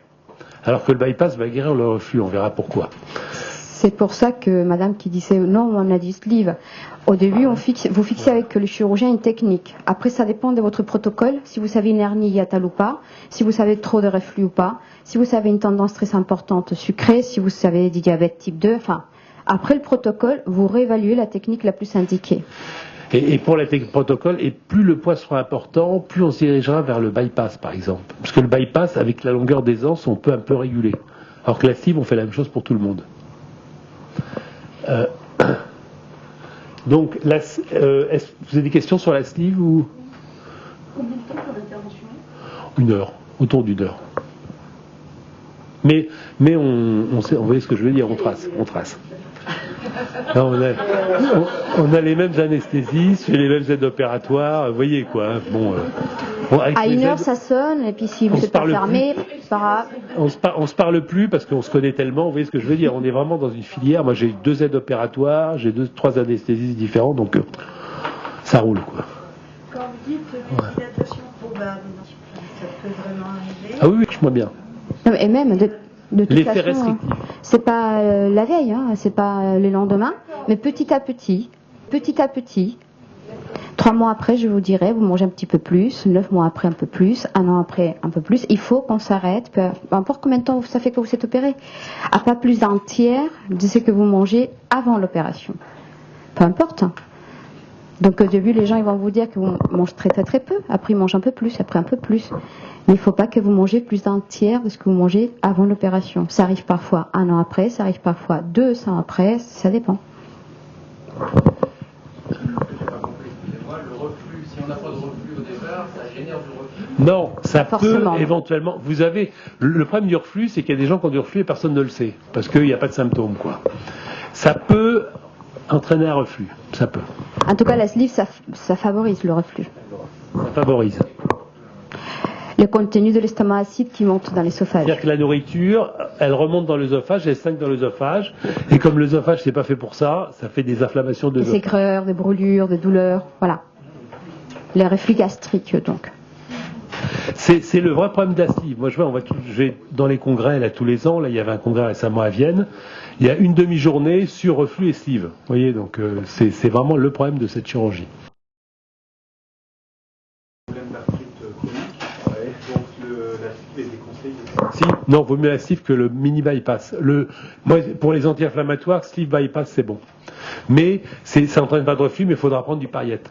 Est-ce que je dis aux gens qui doivent prendre des anti-inflammatoires? Parce qu'il y a des médecins qui disent je ne peux pas vous donner des anti-inflammatoires, les médecins généralistes et tout ça, les médecins de famille, parce que vous êtes slivé, au bypassé, au mini bypassé. Il ne faut pas non plus exagérer.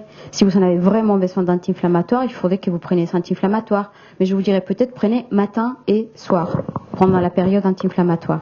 Plus du Pariette, il faut rajouter un Pariette ou Inexium, Mopral. Oui, Mopral, omeprazole, Pariette, Gorasto, enfin un antiacide. Mais est-ce que la sleeve va augmenter Non. Peut augmenter. Non, peut augmenter le reflux. Mais ça ne va pas augmenter le risque d'ulcère. Les anti-inflammatoires, ça n'augmente pas le reflux, c'est ulcéreux. Ça peut entraîner des ulcères ou des gastrites. Ça ne va pas augmenter la fréquence des ulcères et des gastrites, les anti-inflammatoires. De D'accord? toute façon, comme vous ne savez pas encore si vous serez plus apte pour une sleeve ou un bypass, vous ne savez pas encore décider si c'est une sleeve ou un bypass. Il n'y a pas de technique décidée. Voilà. Voilà. Mais c'est pas parce que les anti-inflammatoires, il faudra prendre du Pariette en même temps mais ça ne va pas augmenter la fréquence des ulcères. Il y a des gens qui prennent l'inhibiteur de la bombe de protons, parce que ça s'appelle comme ça, pour éviter les reflux, que les 3 mois après l'opération. Il y a d'autres que de temps à autre, je prescris. En tout cas, je dis à mes patients, je vous prescris une boîte pour que vous ayez en réserve au cas où ça recommence. Voilà. Et je suis désolée, je vais devoir vous quitter parce que je suis de permanence à la clinique. Hein? Merci. C'est que du travail. Merci Susanna. Merci. Oula. Ah, mais par contre...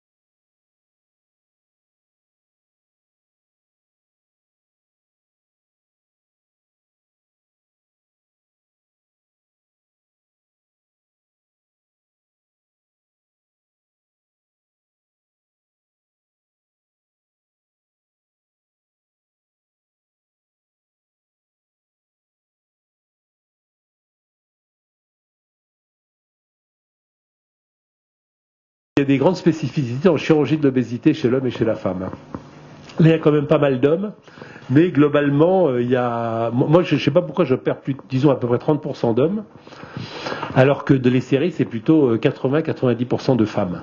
Hein, les femmes se font plus opérer parce qu'en fait, elles prennent plus soin de leur corps. Alors que l'obésité est beaucoup plus grave chez l'homme que chez la femme. Chez la femme, bon, il y a deux types d'obésité, l'obésité gynoïde et l'obésité androïde. L'obésité gynoïde, c'est la femme avant la ménopause. Androïde, c'est l'homme et la femme après la ménopause. Les populations noires, c'est les plus gynoïdes de la Terre. Gynoïde, ça veut dire que toute la graisse, elle est dans les fesses et dans les seins. Elle est entre la peau et la paroi. Et dans le ventre, finalement, les gens qui sont très gynoïdes, quand on rentre dans le ventre, à l'intérieur du ventre, il y a assez peu de graisse. Il y a assez peu de graisse. Les hommes, c'est le contraire. La graisse, elle est dans le ventre, dans les mésos, derrière les organes, et elle est pratiquement pas, beaucoup moins entre la peau et les muscles. Hein, ça, c'est l'obésité androïde. Et c'est pour ça que les hommes ont du bide. Parce qu'il y a toute la graisse derrière les organes qui pousse les organes en avant et qui font le bide. Hein, et manque de chance, l'obésité androïde, c'est l'obésité qui donne le diabète, l'hypertension, enfin tout le syndrome métabolique qui est grave. C'est l'obésité de l'homme ou de la femme après la ménopause.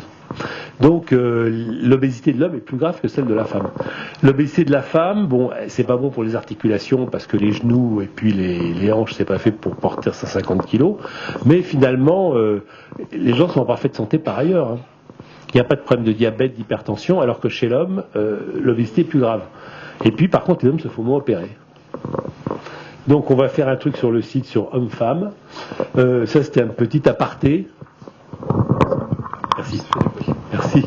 Est-ce qu'il y a d'autres questions sur la sleeve gastrectomie? Bon, les gens sont contents avec la sleeve. Hein. C'est un bon truc. C'est intégralement remboursé par la Sécu. Oui, tout à fait. Alors, il faut faire la demande d'entente préalable auprès de la caisse. La demande d'entente préalable, c'est accepté pour indice de masse corporelle supérieur à 40 ou entre 35 et 40 avec des complications de l'obésité. Donc, quoi? C'est diabète, hypertension, apnée du sommeil, toutes ces choses-là. Toutes ces choses-là. Alors, en sachant, il n'y a personne qui bosse à la Sécu, là. Il y a deux types de caisses. Il y a le régime général, la CPAM, c'est 80% des gens, et les régimes spéciaux. Moi, par exemple, je suis au RSI, régime seul des indépendants. Il y a le RSI, il y a la MGEN pour les profs, il y a la MNEF pour les MSA, pour les agriculteurs, la RTP, etc. En pratique, la CPAM, ils s'en foutent, ils donnent l'autorisation à tout le monde, et les autres caisses, ils chargent des poux dans la tête à tout le monde pour refuser les dossiers. À tel point que les gens au RSI, moi je leur dis, écoutez, essayez de vous faire salarier, de passer à la CPAM, parce que votre dossier risque de ne pas passer. Alors on passe notre temps à aller râler au RSI, qui est un truc un peu particulier, mais enfin bon, voilà. Donc théoriquement, indice de masse corporelle supérieur à 40, c'est pris en charge par la Sécu, donc vous avez que les dépassements d'honoraires à payer, qui en général les dépassements qu'on prend globalement sont remboursés par 90% des mutuelles. Donc en pratique, ça vous coûte pas de sous, quoi. Mais ça coûte des sous à la société, hein, vous voyez ce que je veux dire. Hein. Il y en a pour tout compris, enfin c'est un peu transparent, mais il y en a pour 10 000 euros. Hein. Il y en a pour 10 000 euros, c'est transparent parce que c'est les clients qui se font payer, mais il y en a pour 10 000 euros. Et ces 10 000 euros gagnés, bon, le matériel coûte cher, vous voyez. Donc c'est remboursé par la Sécu. Attention aux gens qui sont RSI, la bonne solution étant souvent de se faire salarier. Et de passer à la CPAM. Hop, le bypass. Alors, je dis qu'il y a deux types de bypass, mais il y a un nouveau bypass qui apparaît sur le marché en ce moment. Donc, on va parler de ces deux-là. Il y a un autre bypass qui s'appelle le SADI, on parlera un petit peu après. Donc, il y a deux types de bypass. Bypass, ça veut dire court-circuit. Donc, ça veut dire qu'on va court-circuiter une partie du tube digestif. Alors, c'est toujours pareil, donc on fait comme une sleeve là-haut, et on monte l'estomac. Donc, la nourriture ne passera plus par l'estomac, mais passera directement dans le tube digestif. Je ne sais pas, c'est peut-être intéressant ce que vous avez dit, dites-le à tout le monde. Qu'est-ce que vous nous racontez de beau? Peut-être ça va intéresser tout le monde. Ça c'est compliqué, hein. Ça c'est compliqué. Donc, alors la nourriture passe pas directement dans l'estomac, mais elle ne passe pas par l'estomac, elle passe directement dans l'intestin. Et pourquoi on ne laisse pas tout l'estomac? Si on le laisse derrière. De dessin, oui. je ne comprends pas pourquoi on laisse l'estomac. Parce qu'on le laisse. Bonne question. Le retirer, c'est pas validé. On le laisse parce que si éventuellement on veut venir en arrière, on pourra toujours supprimer le bypass. Ça rajoutera une demi-heure d'opération en plus, qui est pas validé. C'est pas validé, si vous voulez. Dans la FIV, effectivement, on retire l'estomac. Dans le bypass, on laisse l'estomac derrière. Mais le retirer, ça c'est pas validé. C'est pas validé, je comprends. C'est pas validé, c'est-à-dire que il n'y a aucune raison de retirer cette partie d'estomac. Voilà. Elle gêne pas, elle reste derrière. Les gens posent toujours cette question, donc ça, ouais. Alors, l'organe lui-même ne fait plus rien, mais il faut oublier que plus bas, il y a les sécrétions bilio-pancréatiques qui passent par là et qui vont... Il continue à vivre, en fait. Il continue à vivre. Il est vascularisé, il ne sert plus à grand-chose. Donc, effectivement, on peut revenir en arrière. 10 ans après, on peut imaginer que on retransforme, on supprime le bypass. Tout à fait.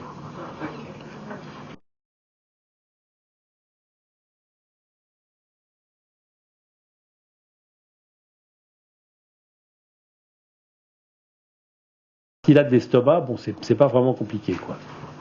Donc on le laisse derrière. Bon, enfin, il est accroché et tout, il flotte pas, tranquille. Hein, mais c'est vrai que c'est, oui, c'est vrai. Mais c'est pas valide de le retirer. Donc, alors, qu'est-ce qui se passe? Normalement, la nourriture, elle va dans l'estomac et elle provoque, par des phénomènes hormonaux, des sécrétions d'hormones de la digestion, d'enzymes de la digestion, qui vont être sécrétées par la bile et le pancréas et qui vont passer par là. Donc, quand l'alimentation passe, il y aura toujours des sécrétions, mais qui sera asynchrone. Donc, il y aura des aliments qui ne seront pas digérés. D'accord? Donc, ça, c'est le côté magique de cette chirurgie. Tout ce que vous mangez ne sera pas digéré. Il y aura des nutriments, comme il n'y aura pas d'enzymes pour les faire passer dans le... C'est un peu compliqué, hein, je suis désolé, c'est un peu compliqué. Comme il n'y aura pas d'enzymes pour les faire passer dans le sang et compagnie, il y aura des aliments qui ne seront pas digérés. Quel type d'aliments? Des graisses, des lipides, tous les aliments, des glucides, mais ce qui ne sera pas digéré non plus aussi, c'est certaines vitamines, qu'on appelle les vitamines liposolubles. Elles ne seront pas digérées non plus, donc il faudra en prendre en plus. Il faudra en prendre en plus pour que ce soit digéré. Donc il y aura malabsorption, mais il n'y a pas de diarrhée il y a très très rarement du diarrhée dans les bypass, parce que comme les gens changent leur alimentation, finalement ils n'ont pas de diarrhée. Et puis par contre il faut prendre des vitamines pour pas être carencé, sinon ça passe pas assez. Bonne question. Avis? Le bypass? Oui, alors bonne question, je doute. Alors en pratique, nous qu'est-ce qu'on fait? On donne tous les jours la première année. Alors on fait pareil, on fait bilan 3 mois, 6 mois, 1 an, puis après un bilan tous les ans. Mais par contre, si au bout d'1 an il y a des petites anomalies dans le bilan, on refait un bilan 6 mois après. Donc la première année, on donne tous les jours 2 gélules par jour. Il n'y a pas de pharmacien ici? Hein? Voilà, préparatrice, parce que le problème de ces vitamines, c'est que ça vaut 2,5 fois moins cher sur Internet. Donc, j'ose pas le dire qu'il y a des pharmaciens. Donc, les gens se filent vite le mot, quoi. Alors, les pharmacies qui s'alignent sur les prix Internet, ça va, parce que les vitamines ne sont pas remboursées par la Sécu. C'est un budget de 14 à 35 € selon l'endroit où vous l'achetez par mois, qui n'est pas remboursé par la Sécu. Hein. Donc, alors, il y a des pharmaciens maintenant qui s'alignent sur les prix Internet. Oui, c'est selon le volume. Ouais, c'est ça. Bah... Plus on achète en gros volume, ouais. plus on peut répercuter la prise. Ouais. Et du coup, plus les prix sont bas. Ouais. Si on achète une boîte pour une personne, ouais, c'est pas. Ouais. On passe par des intermédiaires et du coup, on a le prix le plus fort et on n'a pas de remise, donc on ne peut pas répercuter les prix. Mais c'est un vrai problème pour les pharmaciens parce que tout le monde se file le mot pour acheter sur Internet. Hein. Ça vaut quand même, c'est 14 € sur Internet, 30 € à la pharmacie. Hein. Sur un an, vous avez vu. Donc, en pratique, 2 gélules par mois la première année. La seconde année, 2 gélules par mois, 1 mois sur 2. Et la troisième année, 2 gélules par mois, 1 mois sur 3. Et après, en fonction de la demande, il faut faire une prise de sang tous les 6 mois ou tous les ans. Ça dépend un petit peu des gens. Et puis, ça s'équilibre. Ça s'équilibre parce qu'il y a des voies de passage qui se créent. Hein, il y a des voies de passage qui se créent. C'est moins efficace parce que l'organisme s'adapte aux s'adapte au bypass. C'est pour ça que c'est moins efficace au bout de 4-5 ans.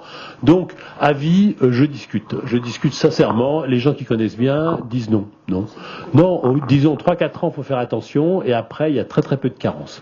Moi, je dirais alors il y a la panne de la V12, enfin, on ne va pas rentrer dans les détails. Je pense qu'il faut faire une prise de sang tous les 6 mois ou tous les ans, en cas de bypass. Mais au bout de 3-4 ans, on peut discuter la prise des vitamines. Donc voilà. Qu'est-ce qui vous rajouterait entre le mini et le classique? On va voir plus loin. Donc, alors le classique, il y a 2 anastomoses. Donc ça va comme ça, hop. Et puis le circuit biliopancréatique, il va là, il va là, ok. Le mini, en fait, on fait juste une anastomose. C'était avant appelé le bypass du paresseux, parce que c'est un peu plus rapide à faire. Donc là, le mini bypass, il y a juste une anastomose. Donc la nourriture passe comme ça et la bile, elle passe comme ça. En fait, la grande différence, à part les indications entre les deux, c'est que le mini bypass, ça fait quand même gagner 3/4 d'heure d'intervention, ce qui n'est pas anodin, surtout s'il faut retirer la vésicule. Et puis, le mini bypass, ça ne mini que le nom. En fait, c'est extraordinairement efficace la première année.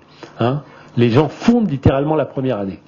Disons que s'il y a 50 kilos à perdre chez une patiente, le mini bypass, elle va perdre 40 kilos la première année et 10 kilos la seconde. Alors que le bypass classique, c'est un peu plus régulier. Elle va perdre 30 kilos la première année et 20 kilos la seconde.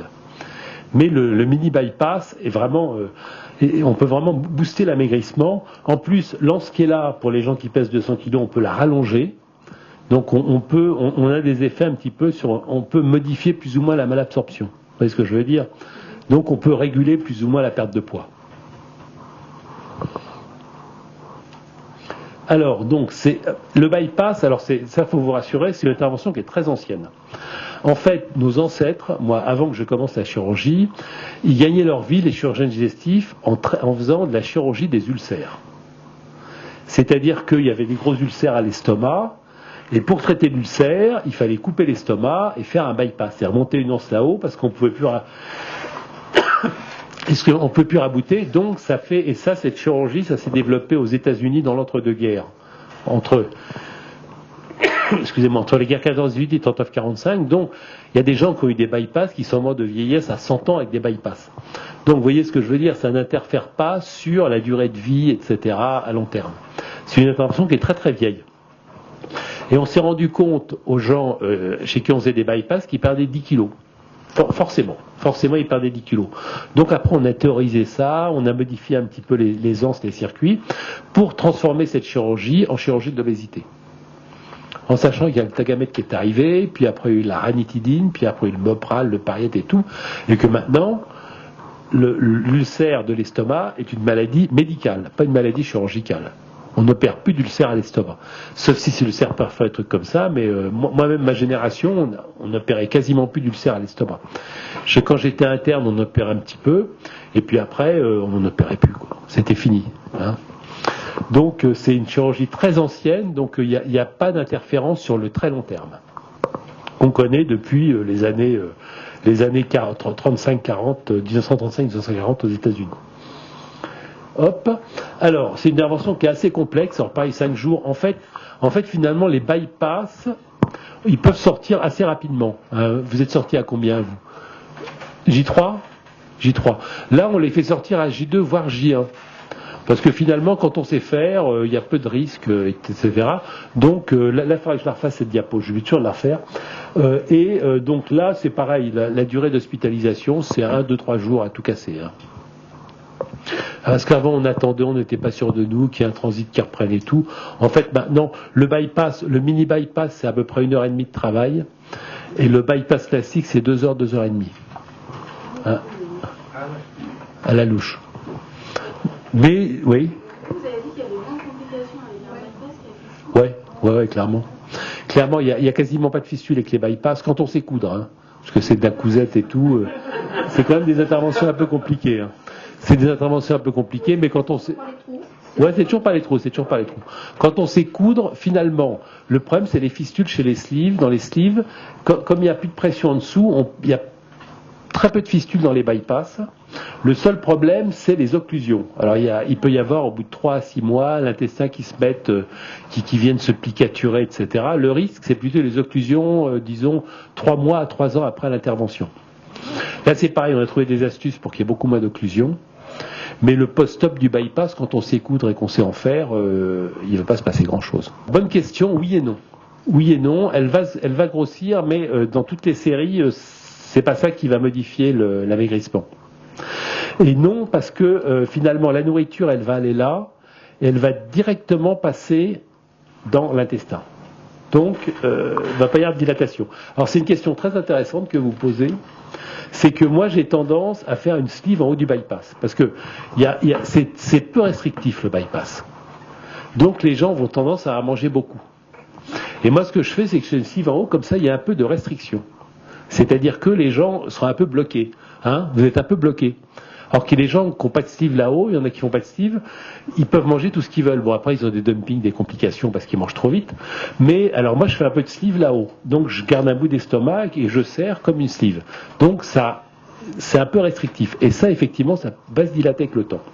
Donc, l'effet restrictif sera moins efficace au bout de 2-3 ans. Mais cela dit, il y a des séries qui paraissent, des séries médicales, des séries chirurgicales faites par des chirurgiens. Et globalement, c'est pas la taille là-haut qui change grand-chose. À la perte de poids. J'ai aussi une question, je reviens avec les anti-inflammatoires. Le fait que l'estomac soit plus petit en fait sur le bypass, est-ce que la douleur provoquée par la prise d'anti-inflammatoires? Normalement, la douleur, c'est la gastrite provoquée par les anti-inflammatoires, mais ça ne fait pas de douleur. Il faut quand même prendre du Pariette. Alors, le problème, en fait, la diapo suivante de vous expliquer. Alors, le problème, c'est le mini-bypass. Le mini-bypass, la complication du mini-bypass, c'est l'ulcère. C'est l'ulcère qui est là. Pourquoi? Alors, mais c'est vraiment des trucs, je suis désolé, c'est un peu compliqué, quoi. C'est vraiment des trucs de chirurgien, un peu compliqués. En fait, là, dans le bypass classique, la nourriture, elle vient là, et les sécrétions biliopancréatiques, elles viennent là. Donc, les sécrétions de la bile et le pancréas ne vont pas dans l'estomac. On est d'accord? Je vous disais, c'est un peu compliqué, mais bon.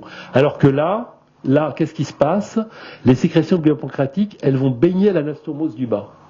Donc, ça va augmenter le risque de faire un ulcère. Donc ça augmente le risque de faire un ulcère, plus le Pariette, plus les anti-inflammatoires. Moi, je déconseille franchement les anti-inflammatoires au long cours de faire un mini-bypass chez les gens qui prennent des anti-inflammatoires en cours pour ce sujet. Vous avez compris que c'est vraiment compliqué, là. C'est vraiment de la physiopathologie chirurgicale un peu compliquée. Donc, alors, le mini-bypass, son nom devrait être changé, en fait. Hein. Alors maintenant, ça s'appelle plutôt bypass en oméga. Et l'autre s'appelle bypass en Y. Alors, perte de poids à 1 an est souvent impressionnante. Hein. Vous avez l'impression de fondre, non? Donc, suivi encore plus indispensable. Donc, complément alimentaire. Alors, le calcium, vous avez vu le problème de calcium? Alors, dans les grandes séries, les gens conseillent de prendre un yaourt par jour parce qu'il y a des problèmes de diminution du calcium et tout. Nous, on l'a pas trop remarqué chez nos patients, mais enfin bon.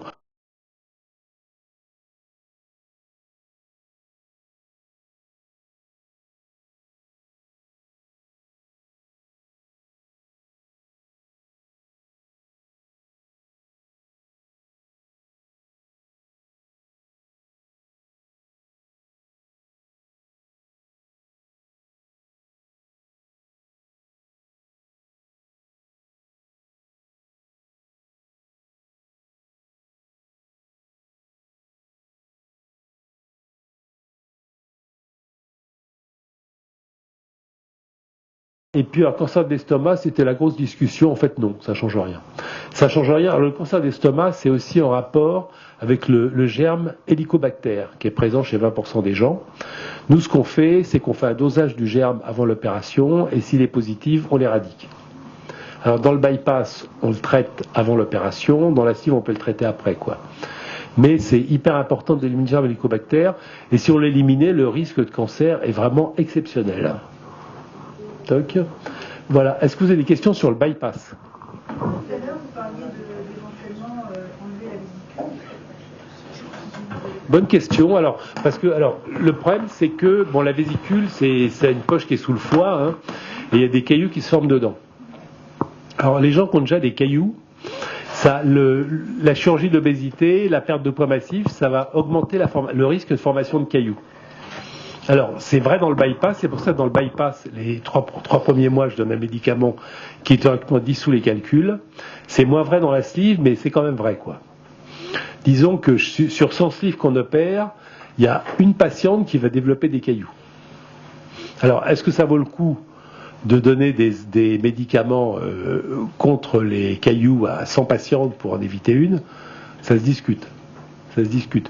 Le bypass est plus fréquent. Hein. Sur 100 patientes qui ont un bypass, il y en a 15 ou 20 qui vont développer des cailloux.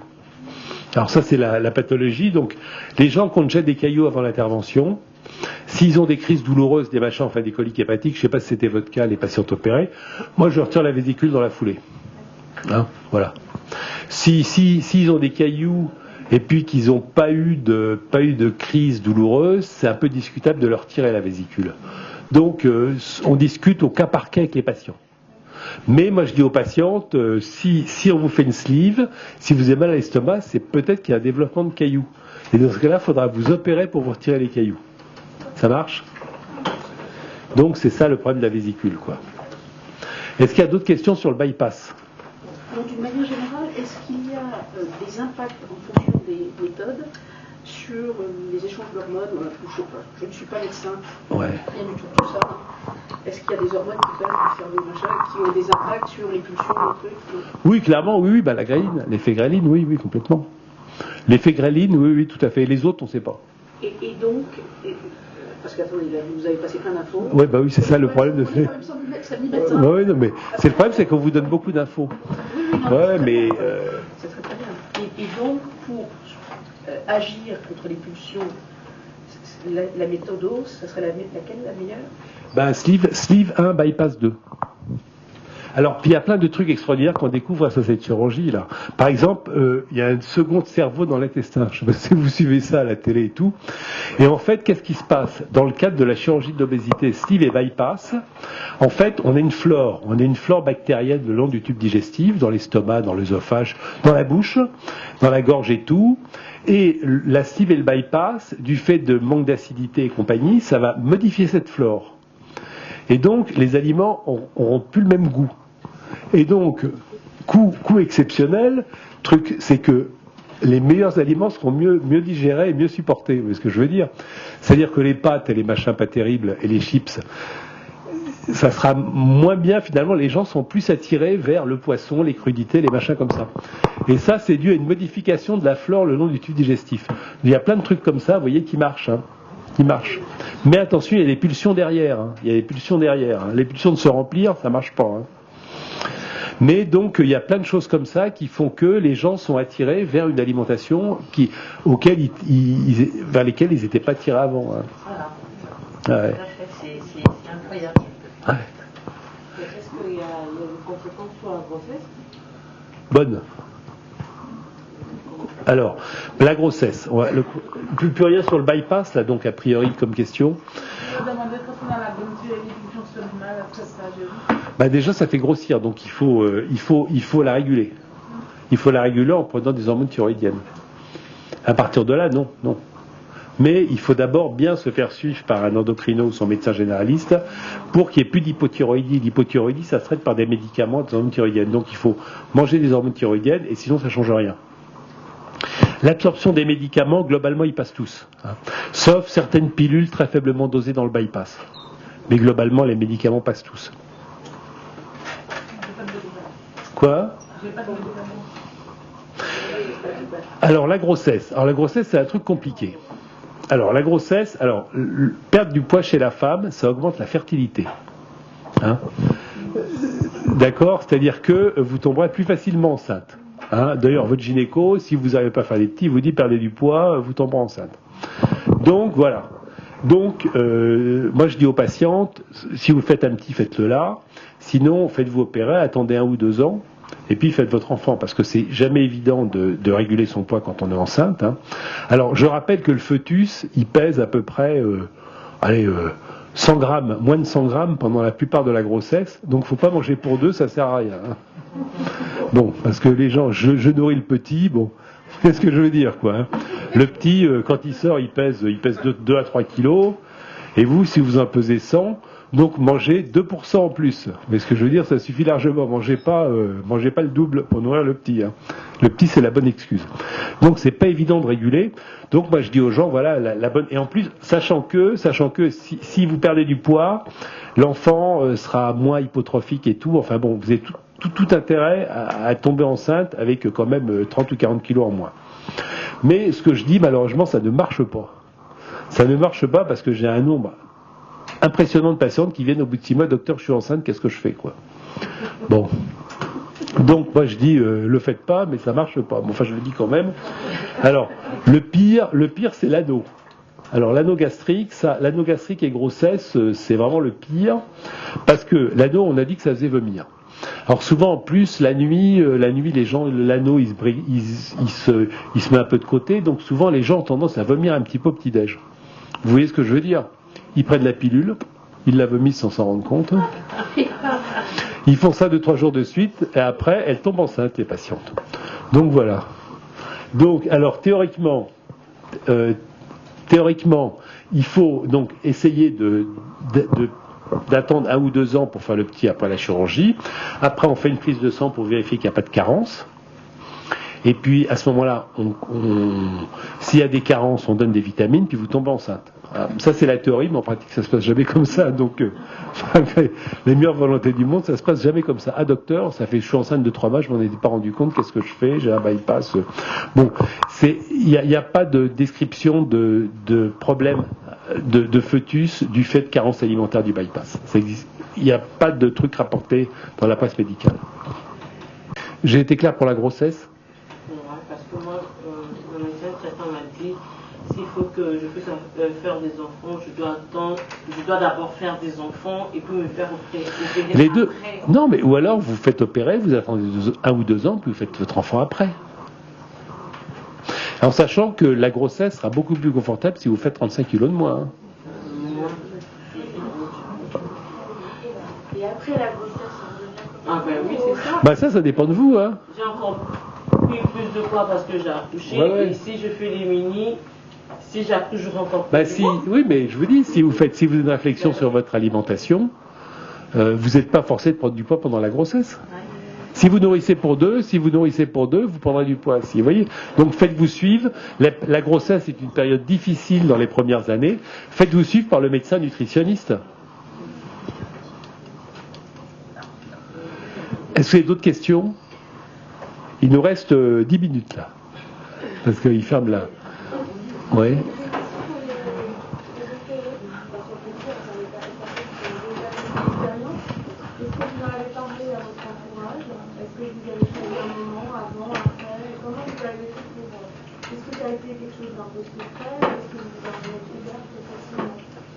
Moi, ça n'a jamais été secret. Ils ont dit à ma famille, à toutes mes collègues. Moi, je trouve qu'il n'y avait pas de CEPA. Pour moi, c'est pas une opération honteuse. Donc, j'ai toujours assumé et j'assume. Voilà. Et je parle sans problème aujourd'hui avec les gens en disant j'ai plaidé. Voilà. Ça ne me dérange pas. Mais après, c'est tout à fait personnel. Voilà. Même combat. Toute ma famille était et j'ai quand même soutenu jusqu'au bout et c'est bien passé. Pareil, les collègues, j'en ai parlé. Juste faire un moment d'une seule réflexion pas agréable en tant que alors, on va revenir là-dessus parce que ça c'est très intéressant. Alors en ce moment, il y a un monsieur là qui est très célèbre parce qu'il est dans une série française connue, etc., qui s'est fait opérer. Et il y a une polémique idiote dans la presse du style c'est la facilité, etc. Alors soyons clairs. Alors globalement, quand on pèse 150 kilos, les régimes entre guillemets, ça ne marche pas. Ça veut dire que le taux d'échec est de 95%. Alors par contre, donc la facilité, c'est de se faire opérer et de rien faire derrière. Ça, c'est la facilité. Mais si vous réfléchissez à la chirurgie de l'obésité comme un parcours, comme un booster, voilà, c'est le seul moyen, on va dire, de perdre du poids à long terme. Donc, encore une fois, la presse, ils n'ont rien compris. Ou alors, ils aiment bien faire des polémiques comme ça pour vendre des journaux.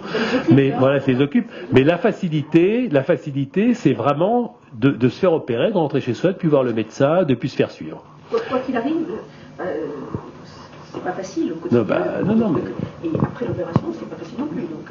Alors, il y a des gens qui perdent du poids, il y a des gens qui perdent 100 kilos et qui régiment, mais ça représente moins de 5% de la population des gens qui sont en surpoids majeur. Donc la facilité, c'est effectivement, c'est l'échec, quoi. La facilité, c'est de faire ça, voilà. Donc voilà, j'espère que j'ai éteint la polémique comme ça, puis il faudra leur répondre ça aux gens. Mais en ce moment, c'est... Ouais.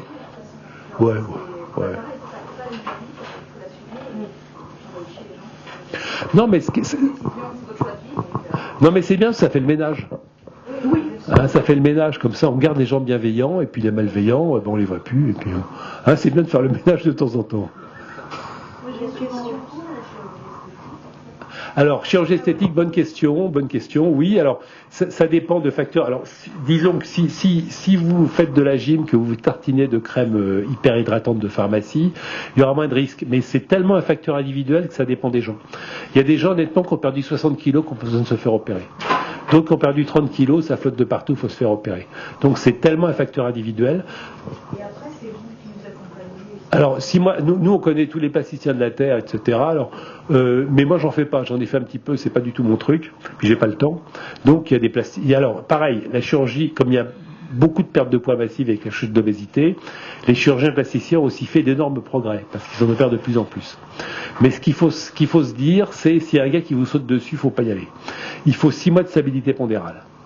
Vous voyez ce que je veux dire? Vous arrivez à votre poids, 6 mois de stabilité pondérale. Le type qui vous dit je vous fais ça et puis après vous faites opérer, puis non. 6 mois de stabilité pondérale, vous commencez à réfléchir. En sachant que toute cette chirurgie a fait beaucoup de progrès, parce qu'ils en opèrent de plus en plus, qu'ils réfléchissent, qu'ils ont des congrès, etc. Et que ça, voilà. Donc c'est pas une obligation, mais c'est quand même relativement souvent nécessaire. Et puis ça, si vous ne connaissez pas, on vous dit les gens qu'on connaît, qui sont bien, etc. En sachant que pour les chirurgies esthétiques, le coiffeur ou la copine a plus d'influence que le médecin en général, pour donner des noms. Non mais c'est pareil, c'est une autre opération. Oui, c'est l'autre. Oui, anesthésie générale et tout. Oui, tout à fait. Mais en général, c'est les copines qui donnent les noms des chirurgiens, pas trop les... Est-ce qu'il y a d'autres questions? Il y a une... Alors, je sais que vous gérez la douleur, bien évidemment, mais après l'opération, potentiellement, on est susceptible de souffrir pendant combien de temps? Non, on gère bien en post-opératoire. Quand vous rentrez chez vous, on vous donne un petit peu d'effervescence, mais vous avez quasiment plus mal. Hein. Alors ça, c'est une question de sensibilité individuelle. Il y a les femmes avant et après l'accouchement. Il y a les problèmes de sensibilité à la douleur. Par exemple, il est plus bas chez la femme qui n'a pas accouché que chez la femme qui a accouché. Il y a plein de susceptibilités individuelles. Il y a des gens qui sont plus douillés que d'autres. Non, on a plus mal dès que le docteur Posting a enlevé le redon. Vous avez eu mal en post-opératoire ou pas? Vous avez eu mal? Ouais, c'est la redon. Et vous? Quoi?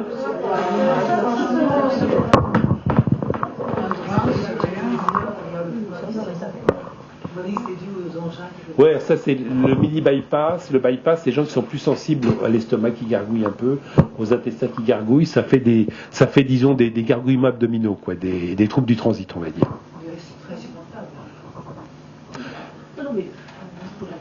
Ce qui fait mal dans la chirurgie, c'est les plaies, les cicatrices, et puis après, avant de trouver, on mettait des espèces de draps sur les organes pour les cacher et tout. C'est ça qui fait mal. Là, il n'y a pas. Et qu'est-ce qui nous sépare les organes? C'est le CO2 qu'on injecte dans le ventre. Donc, au point de vue, ça a complètement transformé les suites opératoires de la chirurgie, hein, la cellio. À l'intérieur, on n'a absolument pas mal du tout. Oui, absolument pas. Non. C'est les cicatrices. Non. Oui. Moi, je me suivais quelques heures après l'opération. C'est le lever précoce, c'est important pour les phlébites et compagnie. J'ai entendu parler d'un test d'étanchéité. Non, je ne fais pas ça. Je le fais pendant l'intervention, c'est-à-dire qu'on met de l'indigo-carmin, mais en post-op, je ne le fais pas. Sauf si l'opération était sportive, etc. Enfin, était compliquée, quoi. Mais c'est quand même, disons, 2 fois par an, quoi. Mais ça, je le fais plus, ça sert à rien. Moi, j'ai eu 2 fistules en 2011. À l'époque, je faisais des radios systématiques. Les 2 fistules que j'ai eues, la radio était normale. Donc, non. Et dans les équipes qui en font beaucoup, on fait plus ça. Donc, les tests d'étanchéité, bon, si ça rassure le chirurgien, c'est fait pour rassurer le chirurgien, voilà. Si ça rassure, tant mieux pour lui. Hein. Enfin, bon. Est-ce que vous avez un numéro de téléphone à nous communiquer pour le bilan si on veut le faire à Europe en Bah, appelez ma secrétaire, elle vous enverra la feuille. D'accord. Appelez la secrétaire. Oui, oui. Mais appelez la secrétaire, elle vous enverra la feuille pour le bilan à l'Europe. Alors on essaie de les faire aux 3 cas, mais je vous dis, c'est terriblement compliqué. On va s'adapter. Hein. Ouais. Mais cela dit, moi je vous dis, c'est pas si simple, parce qu'à l'Europe, en ce moment, il y a le problème des polysomnos, parce qu'il y a quand même 600 patients opérés par an à l'Europe en chirurgie d'obésité. Hein. Tous les chirurgiens déboulent là, donc ça fait du débit. Donc, puis là, ils sont un peu coincés, parce que pareil, les endoscopistes ne suivent pas, là, les gars qui poussent le tube dans l'estomac. Donc, c'est très bien, mais chez vous, si vous connaissez un bon cardiologue, un pneumologue, c'est gérable aussi. Hein. C'est gérable aussi. Arrête de travailler les 2 semaines qui suivent. Ah non, faut pas, non, vous vaquez à, je sais pas, les opérer. Non, moi j'allais, dès que je suis rentrée chez moi, j'allais tous les jours faire, il y a un parc en face de chez moi, faire le tour du parc, je m'obligeais à marcher. Voilà. Quand même aller faire ses courses normalement. Ah bah, on y va à petite allure, hein, on y va pas longtemps, mais oui, on peut. De toute façon, il faut se prendre un caddie ou un machin, parce qu'on ne peut pas porter des choses. Mais bon, on demande à une copine. À moi pour porter l'enfant. Pour rentrer son frigo avant de se faire opérer, remplir, c'est un bien grand mot, on ne fera pas grand chose. Au départ, c'est liquide, des choses, enfin, le docteur possible vous donnera. Au départ, on ne sait que boire, donc du bouillon, du thé, ou des choses comme ça, et puis après. Chez Picard, ils font des petits trucs pour enfants, sans sel. Plein de petits légumes, tout ça, et c'est super. Ouais, mais moi je trouve, justement, l'idée c'est de faire sa bouffe, quoi, parce que les plats préparés, il faut essayer. Les plats préparés, c'est aussi un gros facteur d'obésité, quoi. Non, pour les enfants. Ouais, les petits machins, ouais. Non, vous les faites vous-même? Pour les petits, Ouais, non, mais. J'ai rien contre. J'ai vraiment bien, quoi. Ça peut aider. Et pendant combien de temps? Ouais. 5 jours. 5 jours et tout doucement. Hein. 5 jours, mais avec les jours d'opération, ça passe très vite. Les 10 jours, 10-12 jours, comme les piqûres.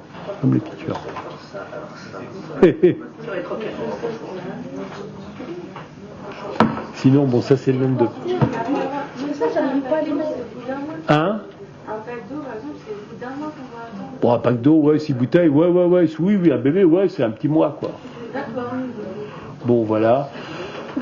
Donc, quelle intervention pour qui? Donc, on choisit ensemble, enfin, nous, on vous propose. L'intervention de base, c'est la sleeve, et puis après, on s'oriente vers le bypass ou l'anneau, un petit peu en fonction du bilan, quoi. Hein. Je discute avec le patient, puis ça dépend de son poids. Hein. S'il fait 200 kg, je l'orienterai plutôt vers le bypass. S'il fait 120 kg, plutôt vers la sleeve. Hein, ça dépend un petit peu du poids aussi. Hein, ça dépend de. Je fais pas. Puis si les patients me disent je veux une sleeve, etc., malgré qu'ils font 200 kg, allons-y. Hein, je veux dire, mais bon. Mais par contre, ce que je fais pas, c'est par exemple les gens qui veulent un anneau alors qu'ils font 200 kg et qui bougent du squelette toute la journée. Je leur dis d'aller voir ailleurs, quoi. Vous voyez, donc, faut essayer d'avoir un petit raisonnement de fond, quoi. Hein. En sachant que chaque méthode a ses avantages et ses inconvénients. Hein. Excusez-moi.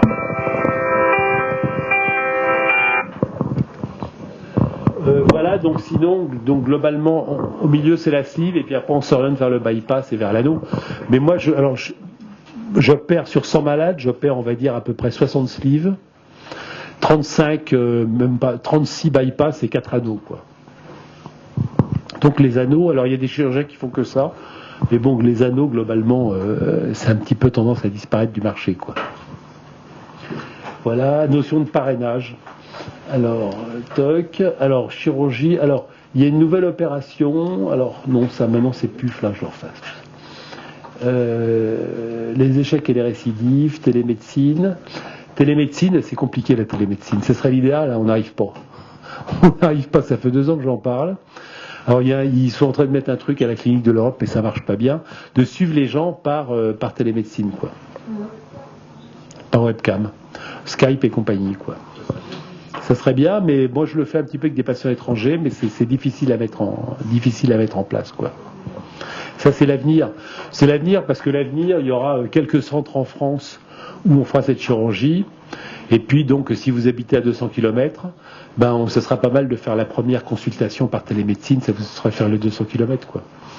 Dans 5-6 ans, comment ça se passera? Il y aura une quinzaine de centres en France où on fera ça, à haute dose, donc vous verrez le médecin, le chirurgien par télémédecine, après on viendra faire le bilan, puis après on fera l'opération quoi. Non, c'est pas déshumanisé, c'est pas normal qu'il y ait des cliniques où il y ait 10 livres par an, c'est pas normal. C'est pas normal, je suis désolé, c'est comme les accouchements. Les cliniques où il y a 300 accouchements par an, c'est pas normal. C'est pas normal, c'est pas déshumanisé, c'est régulé à l'échelon national des processus complexes. C'est pas déshumanisé, ça se discute, hein. Mais ça se discute, hein, mais non, c'est comme les petits hôpitaux voilà, où il y a 4 appendicites par an, c'est pas normal. Donc il faut, ça augmente, évidemment. Il vaut mieux mettre un hélicoptère et puis ramener les gens, vous voyez, pour les urgences, il vaut mieux mettre un hélicoptère sur place et ramener les gens à côté, plutôt que... Excusez-moi. S'il n'y a qu'un hélicoptère, c'est embêtant pour les autres. Quoi? S'il n'y a qu'un hélicoptère, c'est embêtant pour ceux qui attendent. Oui, c'est le risque, non, mais je suis d'accord, hein. Je suis d'accord, mais c'est le problème des pédrates et des machins comme ça dans la traumatologie. J'en ai fait beaucoup, là j'ai arrêté d'en faire, mais c'est le problème. Mais si vous faites une pédrate au gars d'hosto qu'on n'a pas fait depuis 3 ans, ça va mal se passer, hein. Donc c'est compliqué la prise en charge, hein. Non. C'est un choix de société. Ouais, c'est une régulation des outils qui sont en plus terriblement coûteux, hein. Terriblement coûteux, hein. Voilà. Est-ce que vous avez d'autres questions? Je crois qu'on a fait le tour là. Merci d'avoir écouté. J'espère que vous a... Alors le problème c'est qu'il y a beaucoup d'informations. Alors on va essayer de la mettre en ligne là. La réunion, on va essayer de la mettre en ligne comme ça vous pourrez éventuellement retourner dessus. Hein. On mettra, je pense qu'on vous donnera des codes pour rentrer. Enfin bon, on va essayer de la mettre en ligne pour un peu vous. Puis si vous voulez le PowerPoint, moi c'est avec plaisir. Hein. Envoyez-moi un mail et puis. Mais je vous dis le problème des PowerPoint, c'est qu'ils disparaissent et puis 5 ans après ils ressortent. On ne sait pas pourquoi.